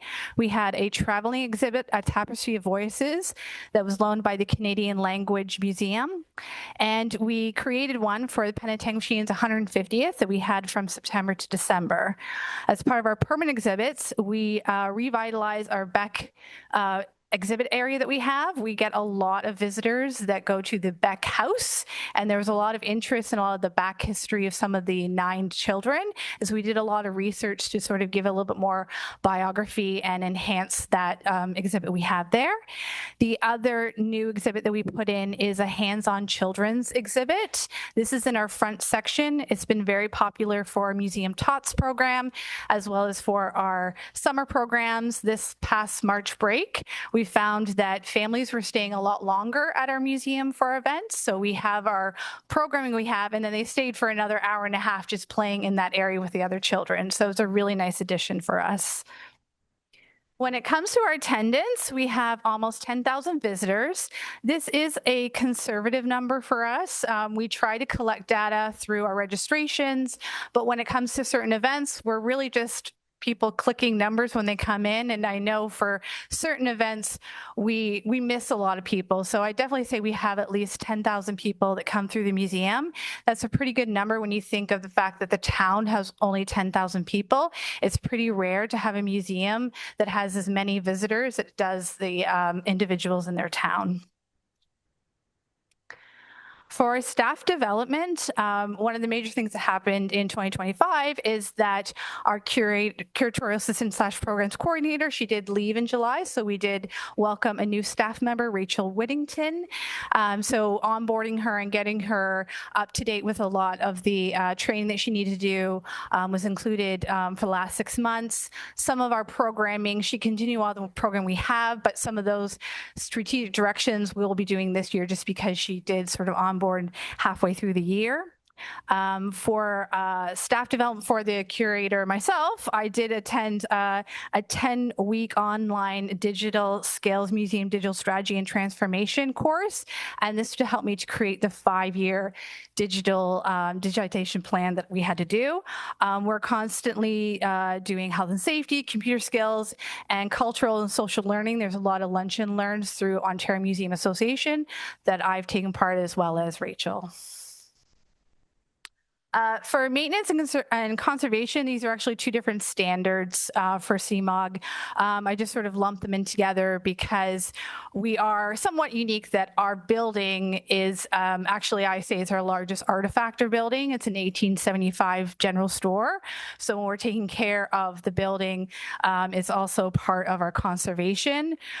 We did have, winter in 2025 was pretty harsh on the west side of our building, but we did do a lot of repairs to that in the spring. And we had another harsh winter in 2026, but there was no damage to our building. So all of the maintenance that we did on that building really helped. We always have preventative conservation practices. We're a climate controlled facility. We do ongoing environmental monitoring. We have proper storage, cleaning, pest management to make sure that we're keeping our collection safe. When it comes to our interpretation education, we deliver a diverse level of programs for children's families and adults. I should have known before with the staff is that it is just 2 full-time staff and then 1 summer student. So we do quite a bit for just a very low amount of staff at the museum. For children, we have a very strong winter, March break, and summer programs with a high attendance. We have Make and Take Wednesdays in the summer, which are historic themed programs.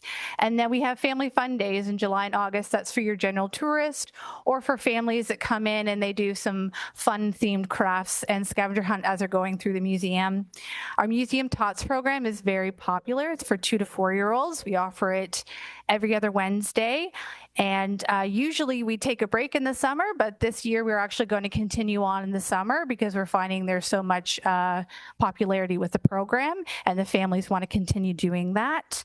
Our Easter extravaganza, Halloween spectacular, and Fun with Santa are some of our key family events that we do. They're quite popular and they continue to sell out right before the events. And we are happy that we were able to introduce school programming in 2025. That sort of we lost a lot of schools coming to the museum with COVID, and we really had to go and look at our education programs to make sure they were up to the new curriculum. And we got some new schools last spring, and we actually have some more schools coming this spring. So we're very happy with that improvement. For adult programming, we also deliver a mix of creative, culture, and education programs. Last May, we did genealogy workshops every week as part of our May's Museum Month. And this year, we're going to do a more specific genealogy course about the British home children on May 23rd. And we're trying to go with more of those special interest genealogy courses this year. And then maybe next year, we'll go back to the intro genealogy courses. We also have our walking tours. tours. As Councillor Roux mentioned, we have our first walking tour happening tomorrow night, and there's still some availability, but we also have quite a crew coming up for that one. We had Métis workshops last year through the Métis Nation of Ontario, and we did artifact talks. And then, of course, we had some other special events. We did participate in Doors Open, which also was with the Penetanguishene 150th anniversary. So we had the special exhibit, we had heritage tours, and there was also a barbecue and live music on the museum grounds. We have our very popular Spirit Walk that we do on the St. James and Lion Cemetery every October. We did a remembrance history talk. And we do really feel like the museum is a great hub for a lot of community involvement with all of our programmings that we offer. Marketing and public relations, we continue to promote programs and events through a mix of digital and print channels. So in 2025, we did develop a 5-year digitalization plan to strengthen digital presence and accessibility. And so one of the key initiatives that we also did just in March of this year was have a digital newsletter. So before we actually had a printed newsletter, we did quarterly, and now we're going to do this bi-monthly. So there's a QR code if anybody wants to sign up. I think I signed up the whole entire council already, so you're welcome. But we will be promoting this at all of our events, especially Seniors Day, to try to get people to sign up for this newsletter. And then volunteers. So volunteers are essential to the operations, programs, research, and events. The Friends of the Museum, it's a separate fundraising group for the museum, and they do fundraise and give us a lot of our funds for our programming and our special events that we do at the museum. They also have some events that they do, which is the Pea Soup and Chili at Winchorama and our Canada Day. They also have a volunteer appreciation barbecue that's done in September. And one thing they launched in 2025 was an intimate concert series. So they did one in November, they did another one this March, and they'll probably do another one in the fall. They're not doing it in the summer when we have our big one down at Bayside, but they like these in sort of the shoulder season. We also have, not only with the Friends, but we also have just museum volunteers that help us with our particular events. We could not do some things like Fun with Santa or Easter Extravaganza without the help of more people, because there is only 2 of us. And so we did this year, we just had a little appreciation during Volunteer Appreciation Week for the specific volunteers that help out with either our genealogy room or with the special events. And finally, governance. So we do have the Museum and Heritage Advisory Committee. They met 10 times in 2025. It was quite the year to sort of accomplish some things. The 2025-2030 strategic plan, they were very involved in that. A lot of that was done in 2024, but it was approved in 2025, and they are trying to keep us accountable to make sure that we do follow those strategic directions. We had our 5-year digitalization plan approved, and the heritage tax rebate program approved, and then 6 heritage properties recommended for designation. And then finally, so 2025 was a year of meaningful progress, renewal, growth, and strong community connection. Our strategic plan is really now guiding our priorities and our decision-making, and we hope that it's helping to improve our collections, programming, digitalization, community outreach, and the preservation of our building. Looking ahead, we are committed to preserving local history while expanding learning, engagement, and digital accessibility, and we're well-positioned for continued growth through strong partnerships, clear direction, and a dedicated team. Thank you. Thanks, Nicole. I appreciate it. Council, comments and questions? Councillor. Thank you, Worship. Excellent report as usual coming from Our Lady from the museum. She is just phenomenal. As far as I'm concerned, I have the pleasure of being the council rep at the board committee of the museum. And as we can see, it is a very, very busy place with many activities. And all I can say, how would I put it for Nicole? She is a workhorse. And I appreciate the work and job that she does for our community, and I thank you, Nicole, for an excellent report and a job well done. Well said, Councillor. I don't know if anyone can top that. Council, any other comments or questions? Councillor Fetterbucker is going to try. He needs water first to top that, I think. Thank you. No, I'm not going to even try to top that, but great presentation, Nicole. I went to David Dupuy's event that he had as an author, talking about his books and how he writes and all of that. Was that a rental or was that part of the programming that the museum offers? Was a rental, but I did ask him to come back for May's Museum Month to do sort of the same thing, but he said he was quite busy, so he's going to try to come back, but in the future. But yeah, that one particularly was a rental because I thought he was just talking about his book, but then when I found out it was more about the history, I said, come back and talk a little bit more about that. So hopefully he will in the future. Thank you. Supplementary, Your Worship. I thought it was a really fantastic event. And I thought if this is something that the museum's doing, it's bringing in authors to talk about their works. I thought, perfect, this is great. In November, which we did do after his, because that was a couple of authors that came in, and we really did see a different crowd that night, which is great. And I would say it was a lot of the male older crowd, which we don't normally get, which was nice to see that they came out because it was talking about World War I and and World War II. So we try. We just have to find the people to want to speak. Thank you. Thank you, Council. Any other comments or questions? Nicole, thank you for all that you do. And I think the museum's proven to be a beehive activity. It doesn't matter if it's Canada Day, it doesn't matter if it's Winterama or the days in between. It's a cultural meeting spot for community members to meet and join. You already identified population 10,000 people. You have 10,000 people coming through the museum. I think something to be proud of. Thanks for the work that you, and I think you've already identified the volunteers that make it happen. So thank you again. All right, Council, let's move on to our next item. It's a presentation regarding our planning and community development fee review. Andrea, can you introduce this for us? Thank you very much, Your Worship. You may recall that the Planning Department has embarked last year as part of a 2025 capital project to undertake a comprehensive fee review for the planning, building, and bylaw functions for the municipality.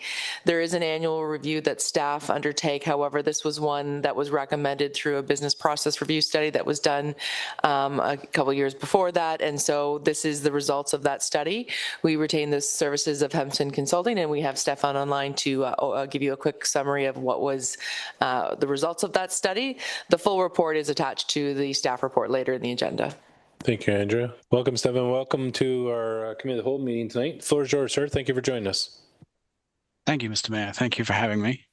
I'm just going to share my screen and hopefully you can see that.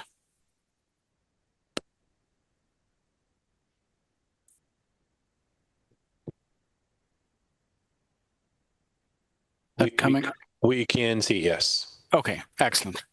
Well, I'm a partner in Hempson Consulting. I'm Stefan Krzeczynowicz, as Andrea mentioned.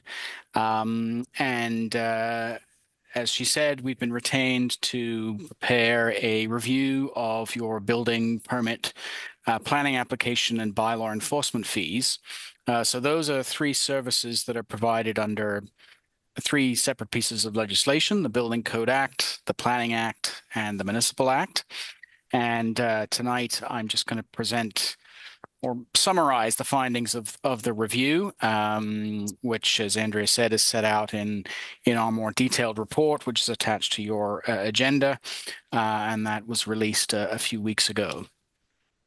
So I'm going to summarize, obviously, the analysis we've undertaken on the town's costs and revenues to establish the fees, and these are full cost recovery fees for all the three service areas. I'll show you how those full cost recovery fees compare with fees that are currently being charged in Penetanguishene and in other municipalities across Simcoe County.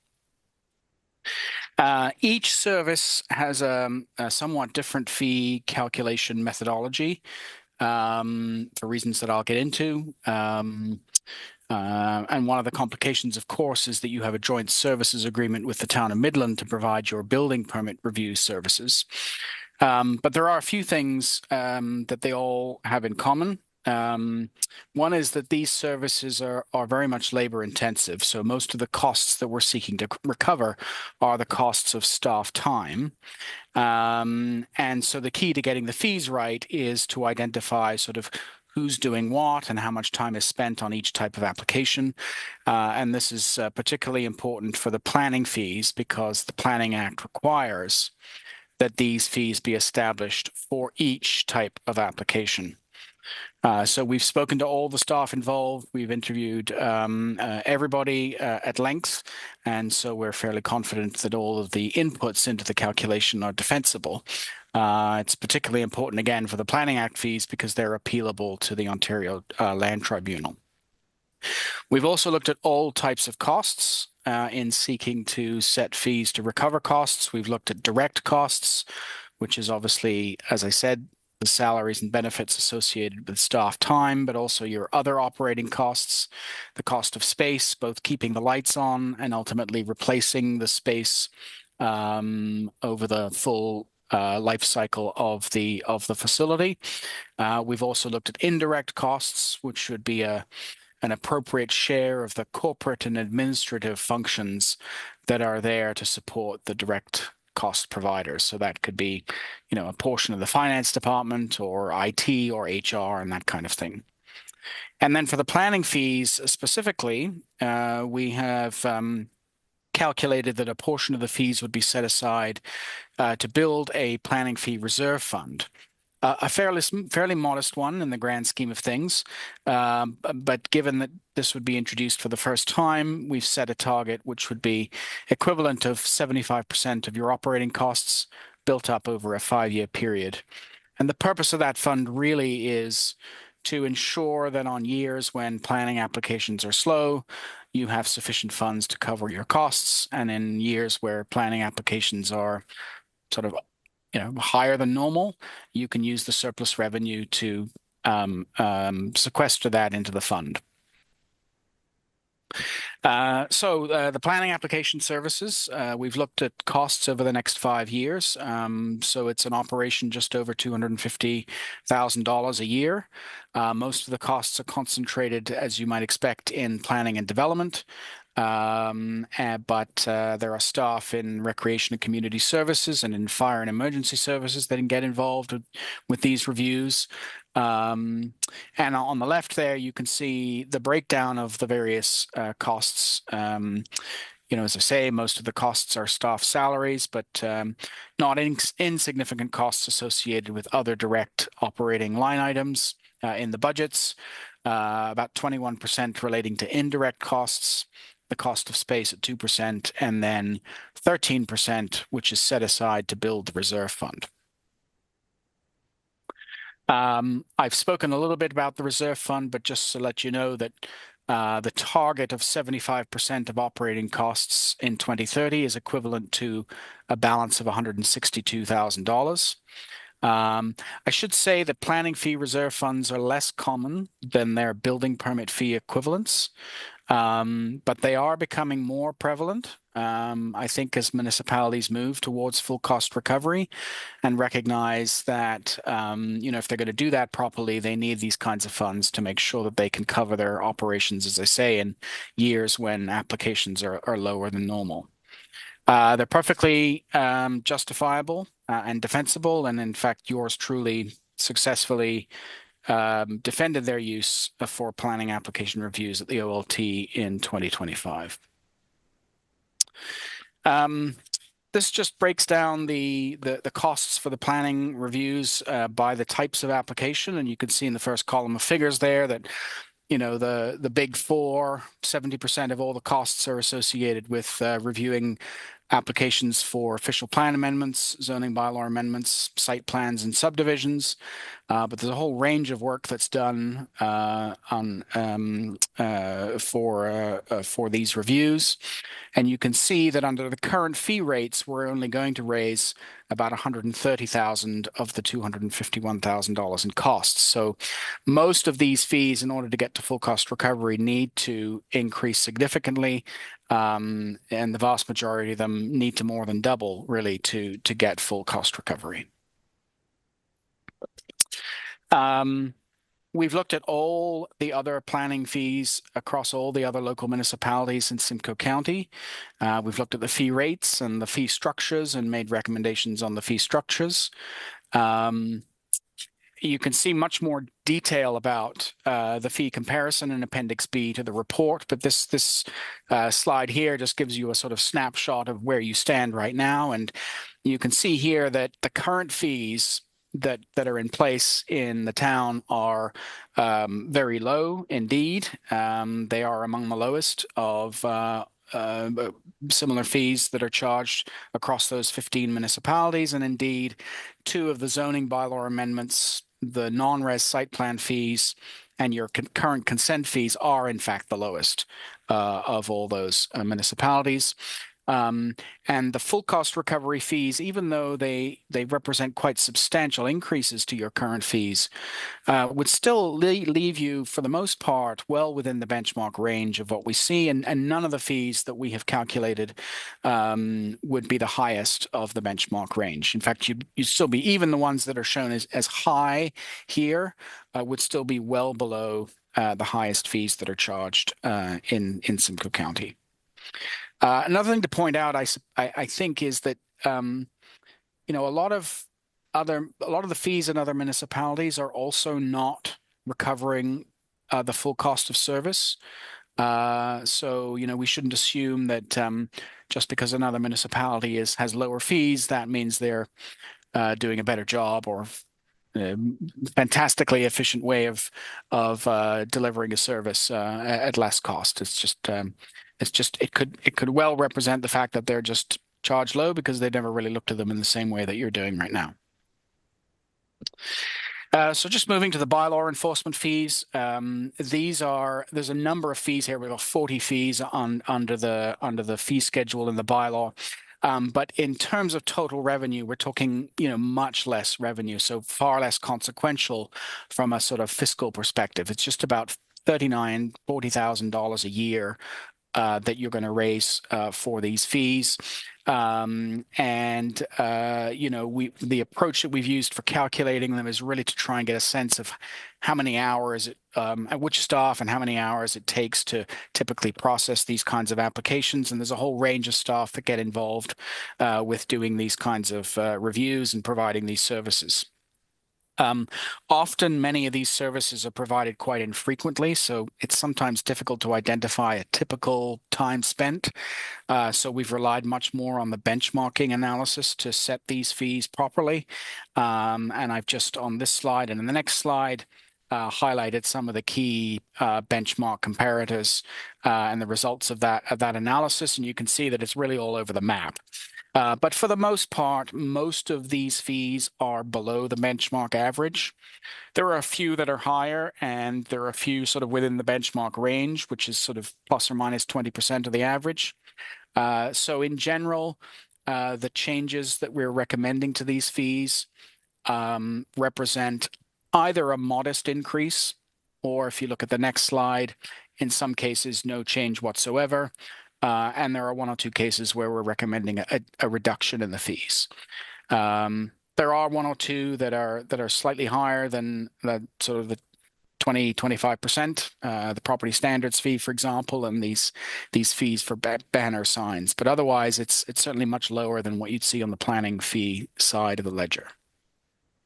And then just finally, Mr. Mayor, I wanted to conclude with speaking about the building permit fees. So these are the fees that are intended to cover the costs of services provided under the Building Code Act. So these are associated with reviewing construction drawings, inspecting buildings during building construction, and then enforcing the building code.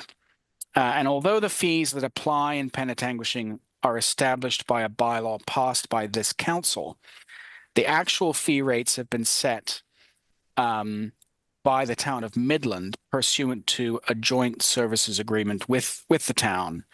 And they're based on work done by Midland a few years ago on the cost of that joint services operation.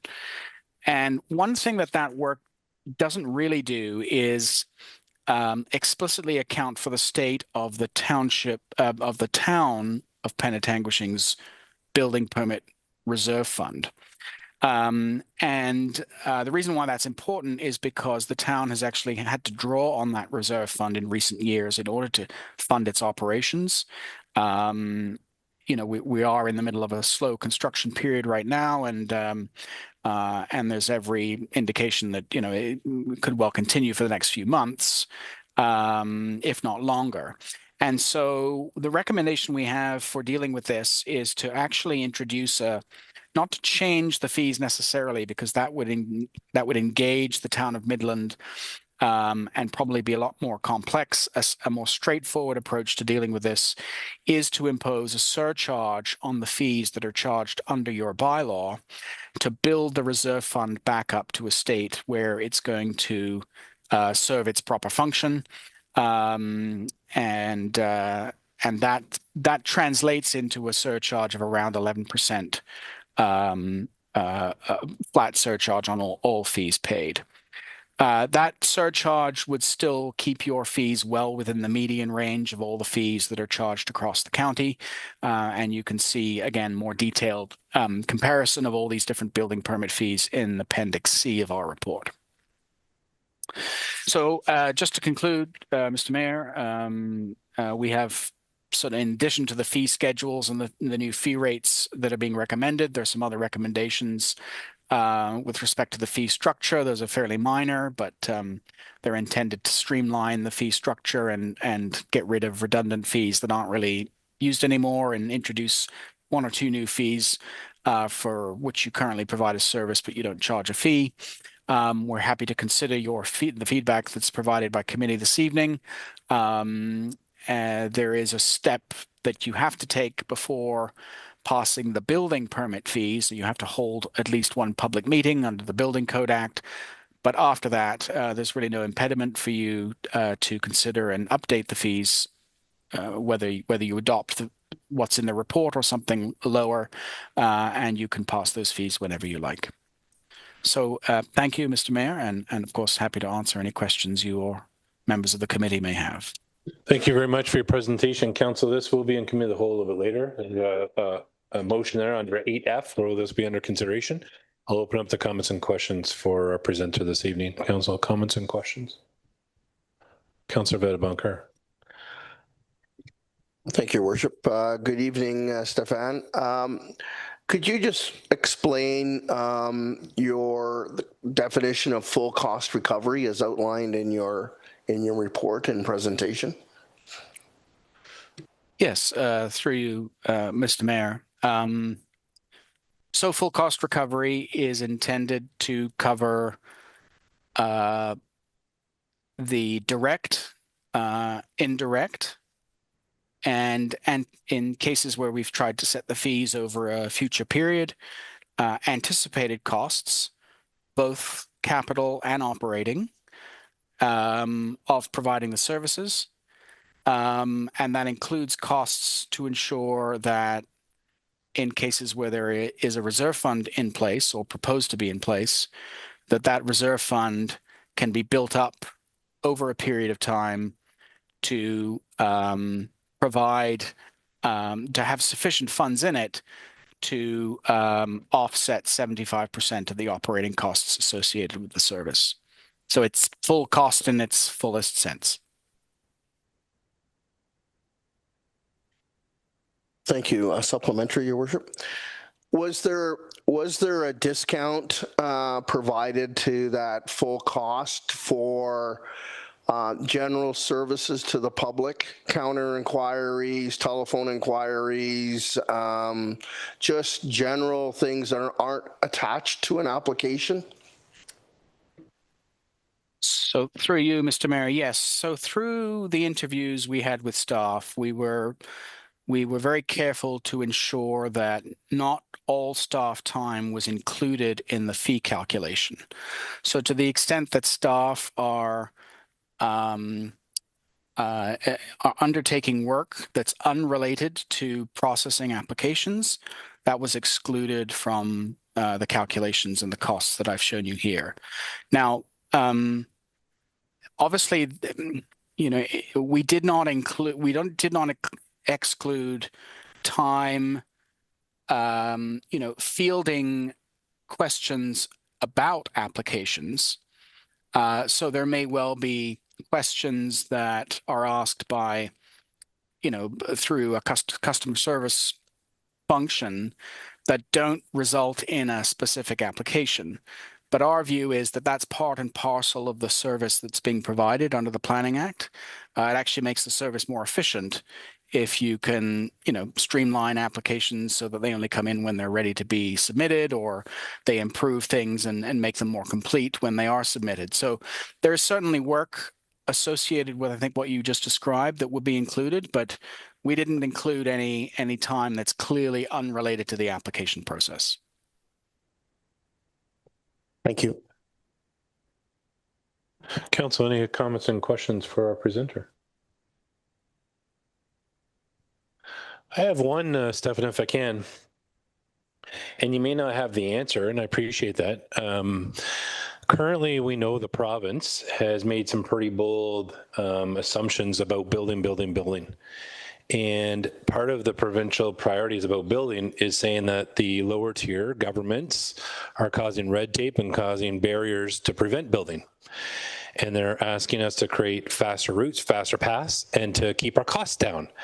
And the Premier said many times that we can't be adding costs, we need to be cutting our costs.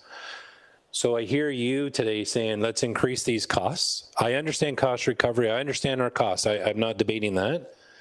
But I'm wondering, how does this compete to provincial priorities, provincial mandates that the province is putting on us when they're asking us to do the opposite of what you're telling me? And now we're going to say, no, we're going to increase it. And I'm wondering, I hear you say you've compared us to the 15 other lower tiers in the county, but have we done a review to how this could impact future funding opportunities for us with the province, and how this could cause other impairments for other funding opportunities? If you don't know the answer, I'd like to hear more about this as the time goes on, because I think there are other opportunities that we need to assess. And is it possible we may lose out on another funding opportunity? Well, Mr. Mayor, I'm not aware of any funding opportunity that would be contingent on you reducing these kinds of fees. But I certainly wouldn't sort of hold myself up as an expert in that particular area. My feeling is that certainly the provincial direction in the last few years has been to try and speed up the planning application review process, for sure. And I would say to a lesser extent, the Building Code Act review process, although that's, there have been mandatory timelines for turning those applications around in place for some time now. I think most of the push to reduce municipal fees and charges has been focused on development charges rather than these fees. And I think there is a distinction between these fees, which are clearly, there's a clear relationship between an individual applicant and the service that's being provided to that individual applicant with these fees. Whereas development charges, I think, are perceived rightly or wrongly as being more generally, a general charge where the relationship between the individual benefits that accrue to a specific developer and the charge that's actually paid may be a little bit higher level. So I think there is a distinction on that score. And I also think that there's a distinction between the provincial push to reduce development charges and the push to streamline these particular operations.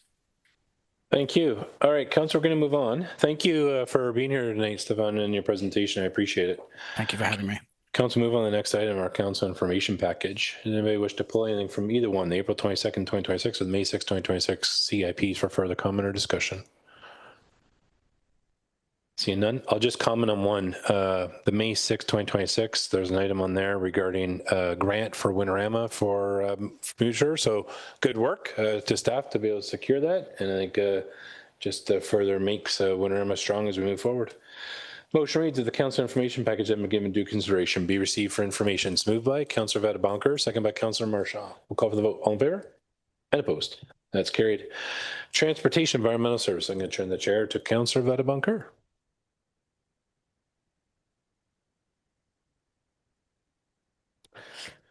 Thank you. I'm just scrolling back up to my agenda, Your Worship, so thank you. So I'll be speaking to the Transportation Environmental Services section portion of the agenda.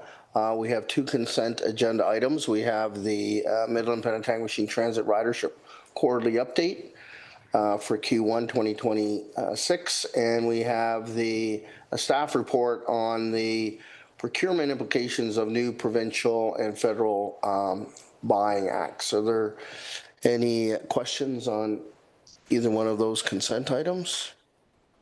Seeing none, I'll read the motion and look for a mover and a seconder that the following consent agenda items, having been given due consideration, be received for information. May I have a mover, please? Deputy Mayor, a seconder, Councillor Waters. Any further discussion? Seeing none, all those in favor? Motion carries. Thank you. We have no items for consideration. We have one referral item. It's an ongoing referral item. It's the septage disposal and treatment resolution. And we've been getting regular updates on that. And the next update is I guess later this year. Are there any additional referral items? And I see His Worship. Your Worship. Thank you. I have two. The first one I'd like to bring is it's about the sewage treatment plant, Philip H. Jones plant. And the CEO knows this, so if you need a wordsmith it, he'll know. We all know, we've heard, and someone tonight made mention about odors coming from the sewage treatment plant. And I'm not suggesting there's a concern. What I'm suggesting is throughout the year, people will say that there are odors, and Director Murray did put out some communication earlier about increased rainfall contributing to that. What I would like to see is, can we assess environmental controls? So I went to my friend Google and I asked, and they said, yeah, there's trees. I don't know which ones, but there's trees you can do in different heights. Now you can do it. One to create a barrier, but others that naturally do absorbing odors and doing environmental controls. So I'd like to add a referral that staff can look at that, Mr. Chair, about environmental controls and how we can provide this barrier and buffer around the sewage treatment plant. Okay, Madam Clerk, you captured what His Worship was saying there. I did. That a referral item related to environmental controls to assist in mitigating odors from the sewage treatment plant be added. Yeah, I think it was specific with respect to vegetation, trees, and whatnot, but I think you captured the gist of it. So, Your Worship, you're moving that be added to the referral list. May I have a seconder? Councillor Marchand. Any discussion? Any questions or clarification for His Worship? Okay. All those in favor of adding that to the referral list? Motion carries. Okay. And to number 2, Your Worship. Thank you. My second referral is regarding the sewage treatment plant. And Brian, we had a presentation a while ago, and I know staff have done presentations. And there's a lot of communication in the public about the sewage treatment plant is broken and we need to invest capital. And there's a lot of comments, but I think everyone does understand how it works and how it operates. And I think the written word is hard to understand at times. I think our communications here is very well done. My referral, Mr. Chair, I'd like to look at is, could the director, your team, and Sarah do a video tutorial and explain how it works today. And maybe we could do a little FAQ and say, so here's what happened when there's a lot of rainfall, and here's how the lagoon works, and here's how these things work. I think once people understand, and if we take a few minutes, Mr. Murray, we had a presentation about it a while ago where your staff said, if we take the time to talk to people, they go, my referral is like, can we have a little tutorial 101, but make it a fun video that we can kind of do that. That's kind of a public information tutorial that we can have on the website and celebrate and share. That's my second one.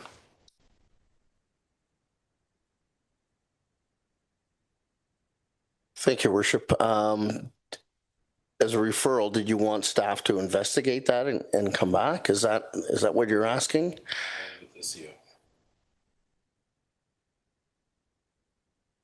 Mr. CAO. Thank you, Your Worship. The mayor and I did have some conversation about this, and I'm kind of thinking on the fly here in a little bit of quick conversation with the clerk. I think that's something that we can take away. Up until this point, I hadn't thought that maybe it's not necessarily a referral item. I think it's something we can take away at a staff level and make happen, because it isn't something that we'll necessarily report back to council on. So if it's amenable to his worship, I think it still accomplishes what he would like to accomplish. And certainly from an administration perspective, we've had lots of conversation about how can we continue to get the message out so that this just continues to support that, if that makes sense, Mr. Chair. Yeah, thank you, Mr. CAO. Makes perfect sense. Your Worship, are you good with that? And, you know, and I'm mindful of the excellent video production that was done for the staff recognition, the creativity that was used by our staff. I believe it was Sarah there that was the creative mind behind that. So we may have the ability internally to create a video similar to what you're mentioning. And I tend to agree with you. You know, a picture with people speaking to it, I think would be more meaningful and have greater impact. So I think we'll leave it with Mr. CAO and staff.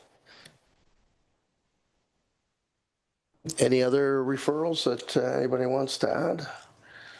Seeing none, I'll read the motion that the Transportation Environmental Services section endorse the following additional and existing referrals to upcoming agendas and staff and resolution. And then the second was the one that we just added, dealing with environmental, the review of environmental considerations to mitigate odors coming from the plant, specifically vegetation. And I'm paraphrasing very badly, but I'm sure the clerk has captured it. So we have a mover, please, the Deputy Mayor, Councillor Waters.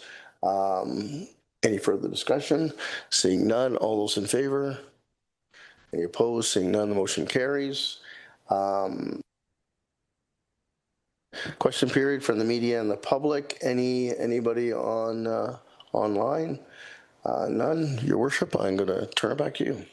Thank you very much, Councillor Vadabunker. Councillor, if you can guide us through Recreation and Community Services, please. Thank you, Worship. On the Recreation and Community Services under the consent agenda, we have actually 1, 2, 3, 4, 5, 6 items. Before I read the consideration, I will read them off. And this is the Wellbeing and Accessibility Committee meeting minutes of March the 5th, 26th, the Museum and Heritage Committee meetings of March 12th, 2026, the Library Board meeting minutes of February 23rd, 2026, Wharf sinkhole update, and the 78th annual Winterama post-event report, AT1 Winterama schedule 2026. Before I go any further, Your Worship, I'd like to make a comment on the Wharf sinkhole. It's an item that I've been how many times, what's going on, what's happening, where are we going? And so I was pleased to see that in that regard, that on April 30th, we did receive procurement document to solicit tender submissions, and staff anticipate a release in the very near future to secure a contractor to complete the repairs. So that is good news. Other than that, does anyone have any others that they wish to pull, talk, discuss? Councillor Marchand?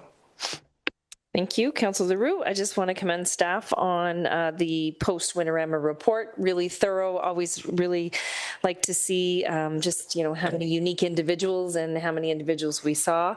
It was a really great event. The weather was on our side this year, and certainly it's always great to see the turnout year over year. So great work on that report.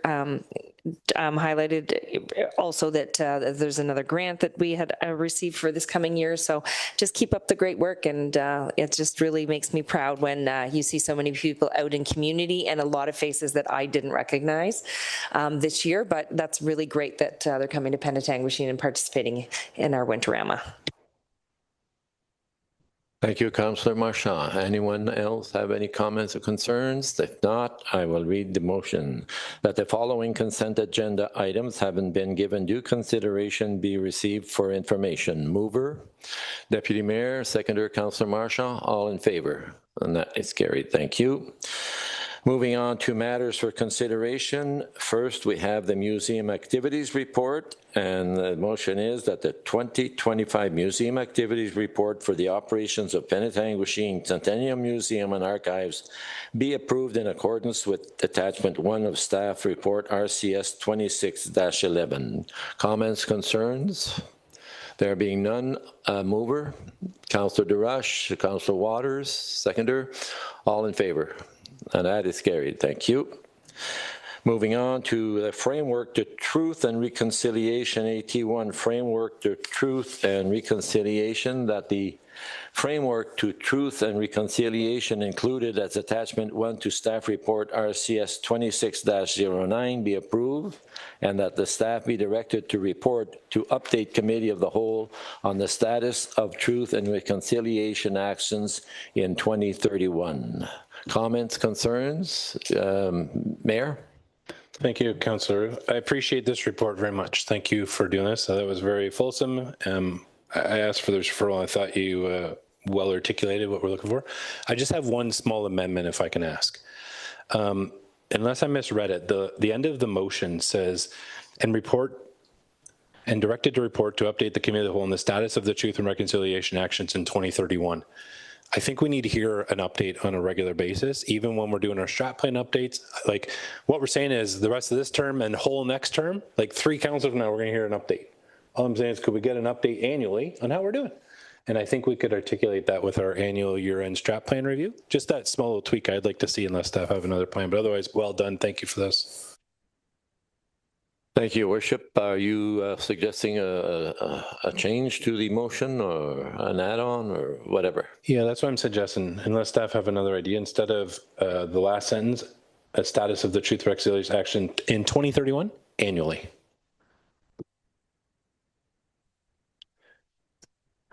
Okay.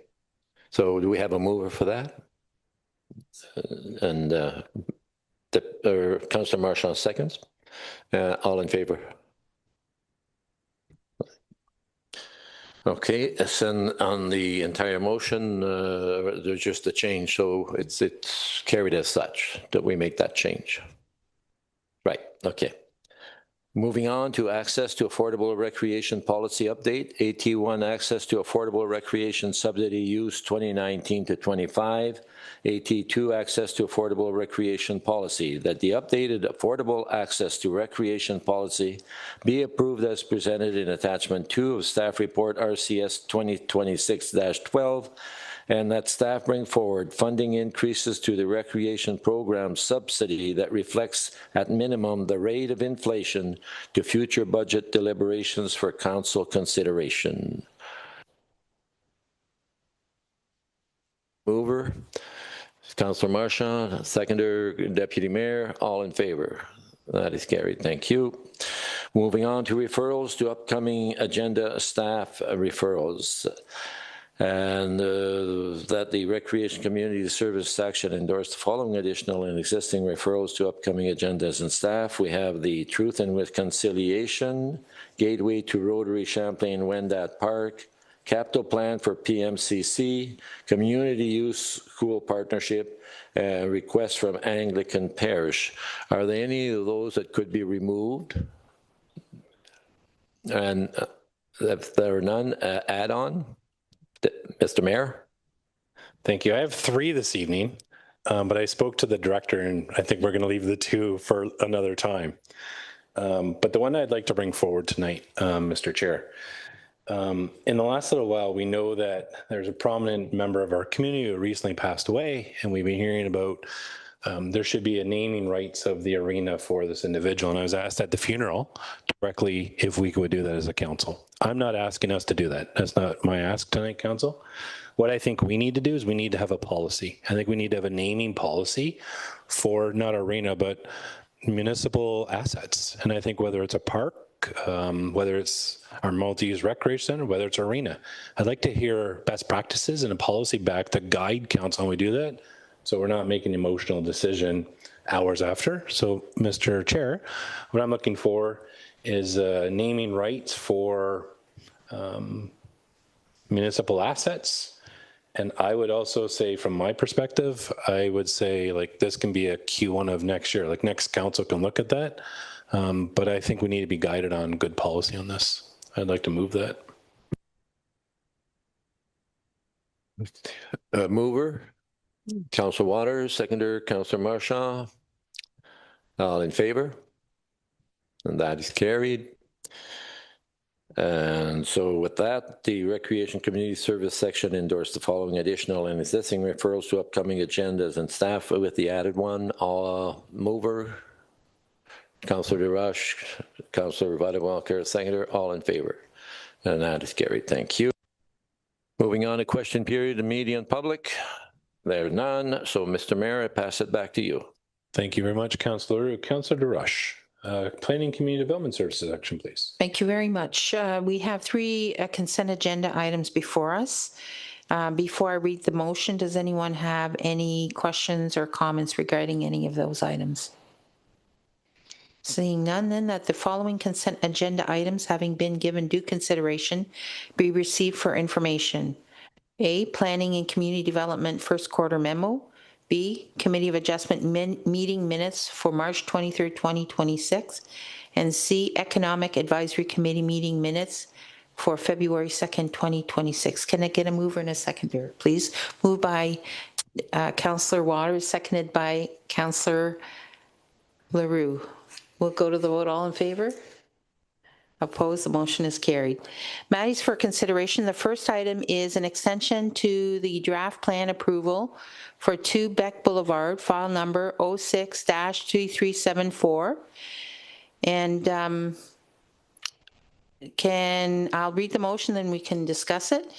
And the motion reads that the draft plan of condominium approval file number 06-2374 for the lands municipally known as 2 Beck Boulevard be confirmed as continuing in force in accordance with section S51, parentheses 33.1 of the Planning Act, and that approval be granted to extend the draft plan of condominium approval for a further period of 5 years, being until May 26, 2031. Can I get a mover and a seconder, please? Moved by Councillor Leroux, seconded by Councillor Vadewalker. Any comments or questions regarding this item? Seeing none, we'll go to the vote. All in favor? And motion is carried. The second item is a town dock secondary plan and master plan results of the public meeting. You have 4 attachments that really give clarity to the process. And I'll read the motion that the official plan amendment file number OPA 2022-01 for the town dock secondary plan area be approved on the basis that the application is consistent with the provincial planning statement and conforms to all applicable provincial plans, the County of Simcoe official plan, the Town of Penetanguishene official plan, and represents good planning for the reasons outlined in staff report PL-2026-20, and that a bylaw to enact official plan amendment number 2 to staff report PL-2026-20 to the Town of Penetanguishene official plan be approved. And finally, that staff be directed to submit official plan amendment number 2 to the County of Simcoe as the approval authority for final approval. Can I get a mover and a seconder for that? Moved by Councillor Marchand, seconded by Deputy Mayor LaRose. Any questions or comments regarding this? Yes, Mayor Rawson. Thanks, Madam Chair. I just want to say thanks, Andrea. I know it's been a long run. I know you've done a lot of work behind the scenes on this, so thank you to you and the entire team. Councillor Marchand, Councillor Vedabunker, Deputy Mayor, thank you. I was walking through Rotary Park the other day, and someone stopped me and thanked us for the work. And they said, we didn't go left, we didn't go right. They said we actually met in the middle, and they felt that this was a good resolve to get where everybody wanted to get, and they actually thanked the work that we've done as a community. So thank you everyone for your contributions. I think it's something we all can be proud of. Andrew's probably most happy because it's been a long marathon and a long journey, but thank you for the work, and looking forward to this approval of county. Thank you. Thank you for those comments. Any other comments? Seeing none, we'll go to the vote. All in favor?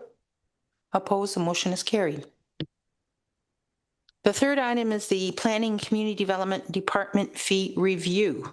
And the motion reads that the notice be provided of the proposed changes to the planning and bylaw sections of the fees and charges bylaw 2026-01, excuse me, in accordance with town policy, and that staff be directed to hold a statutory public meeting of the proposed changes to the building bylaw 2023-73 in accordance with the Building Code Act. Can I get a mover and a seconder, please? Moved by Councillor Marchand, seconded by Councillor Waters. Any questions or comments regarding this item? Yes, Mayor Rawson. Thank you. I don't want to defer, detract, or change the motion, but I want to go back to my comments I made during the presentation. And I'm wondering, Andrea, through you, I'm hopeful when this comes back after the pick or before the pick, I'd like to just get a little bit of an environmental scan about what could this do to other opportunities. I know when we've delegated with a province, and specifically around TNCC costing, they've asked us, like, how much is our property tax rates? And they're really looking at how are we doing? And I'm worried that this could cause an impact to other funding opportunities and other things that we're asking for at the province. They're going to look and say, what are you doing here? So I just like to get a little bit of environmental scan. We've done it with the other 15 municipalities in the lower tier, but I'd like to go, what will this do to us provincially? And I heard what our presenter said tonight about development charges, but Rob Flack, Minister of Municipal Affairs, said, for far too long, too many families, first-time homebuyers and seniors have priced out of the market. Our government recognizes this, and this must change. He goes on to state that we need to use all tools in our toolbox to bring costs down, to make builds and recent changes to make it affordable. All I'm saying is I don't think it's just about development charges, and all I'm asking is can we just do a little bit of a scan and go, will it cause an impact to us? Because if we were to lose funding by the same amount for, and I'll make it up, OCIF, we might say later, oops. So I'm just asking, can we do a little bit of an assessment on that and a little bit of environmental scan? Just give us what that looks like. Thank you. Any other comments? Seeing none, we'll go to the vote. All in favor? Opposed? The motion is carried. The final item is St. Andrews Lake Subdivision. It's the registration and subdivision agreement.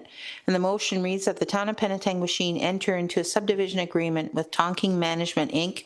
for the subdivision at 1145 Fuller Avenue on the fulfillment of the requirements outlined in Section 3 of the agreement, and that staff be directed to bring forward a bylaw authorizing the mayor and clerk to sign the subdivision agreement for execution. Can I get a mover and a seconder? Moved by Councillor Waters, seconded by Deputy Mayor LaRose. Any comments or questions regarding this item? Seeing none, we'll go to the vote. All in favor? Opposed? The motion is carried. And as for referrals, we have the... No. For the referrals, we do have the one item and remaining on our list, and it's regarding 161 Church Street and the options for future use, including parkland or other options to define and clarify use. Are there any additions to be made tonight?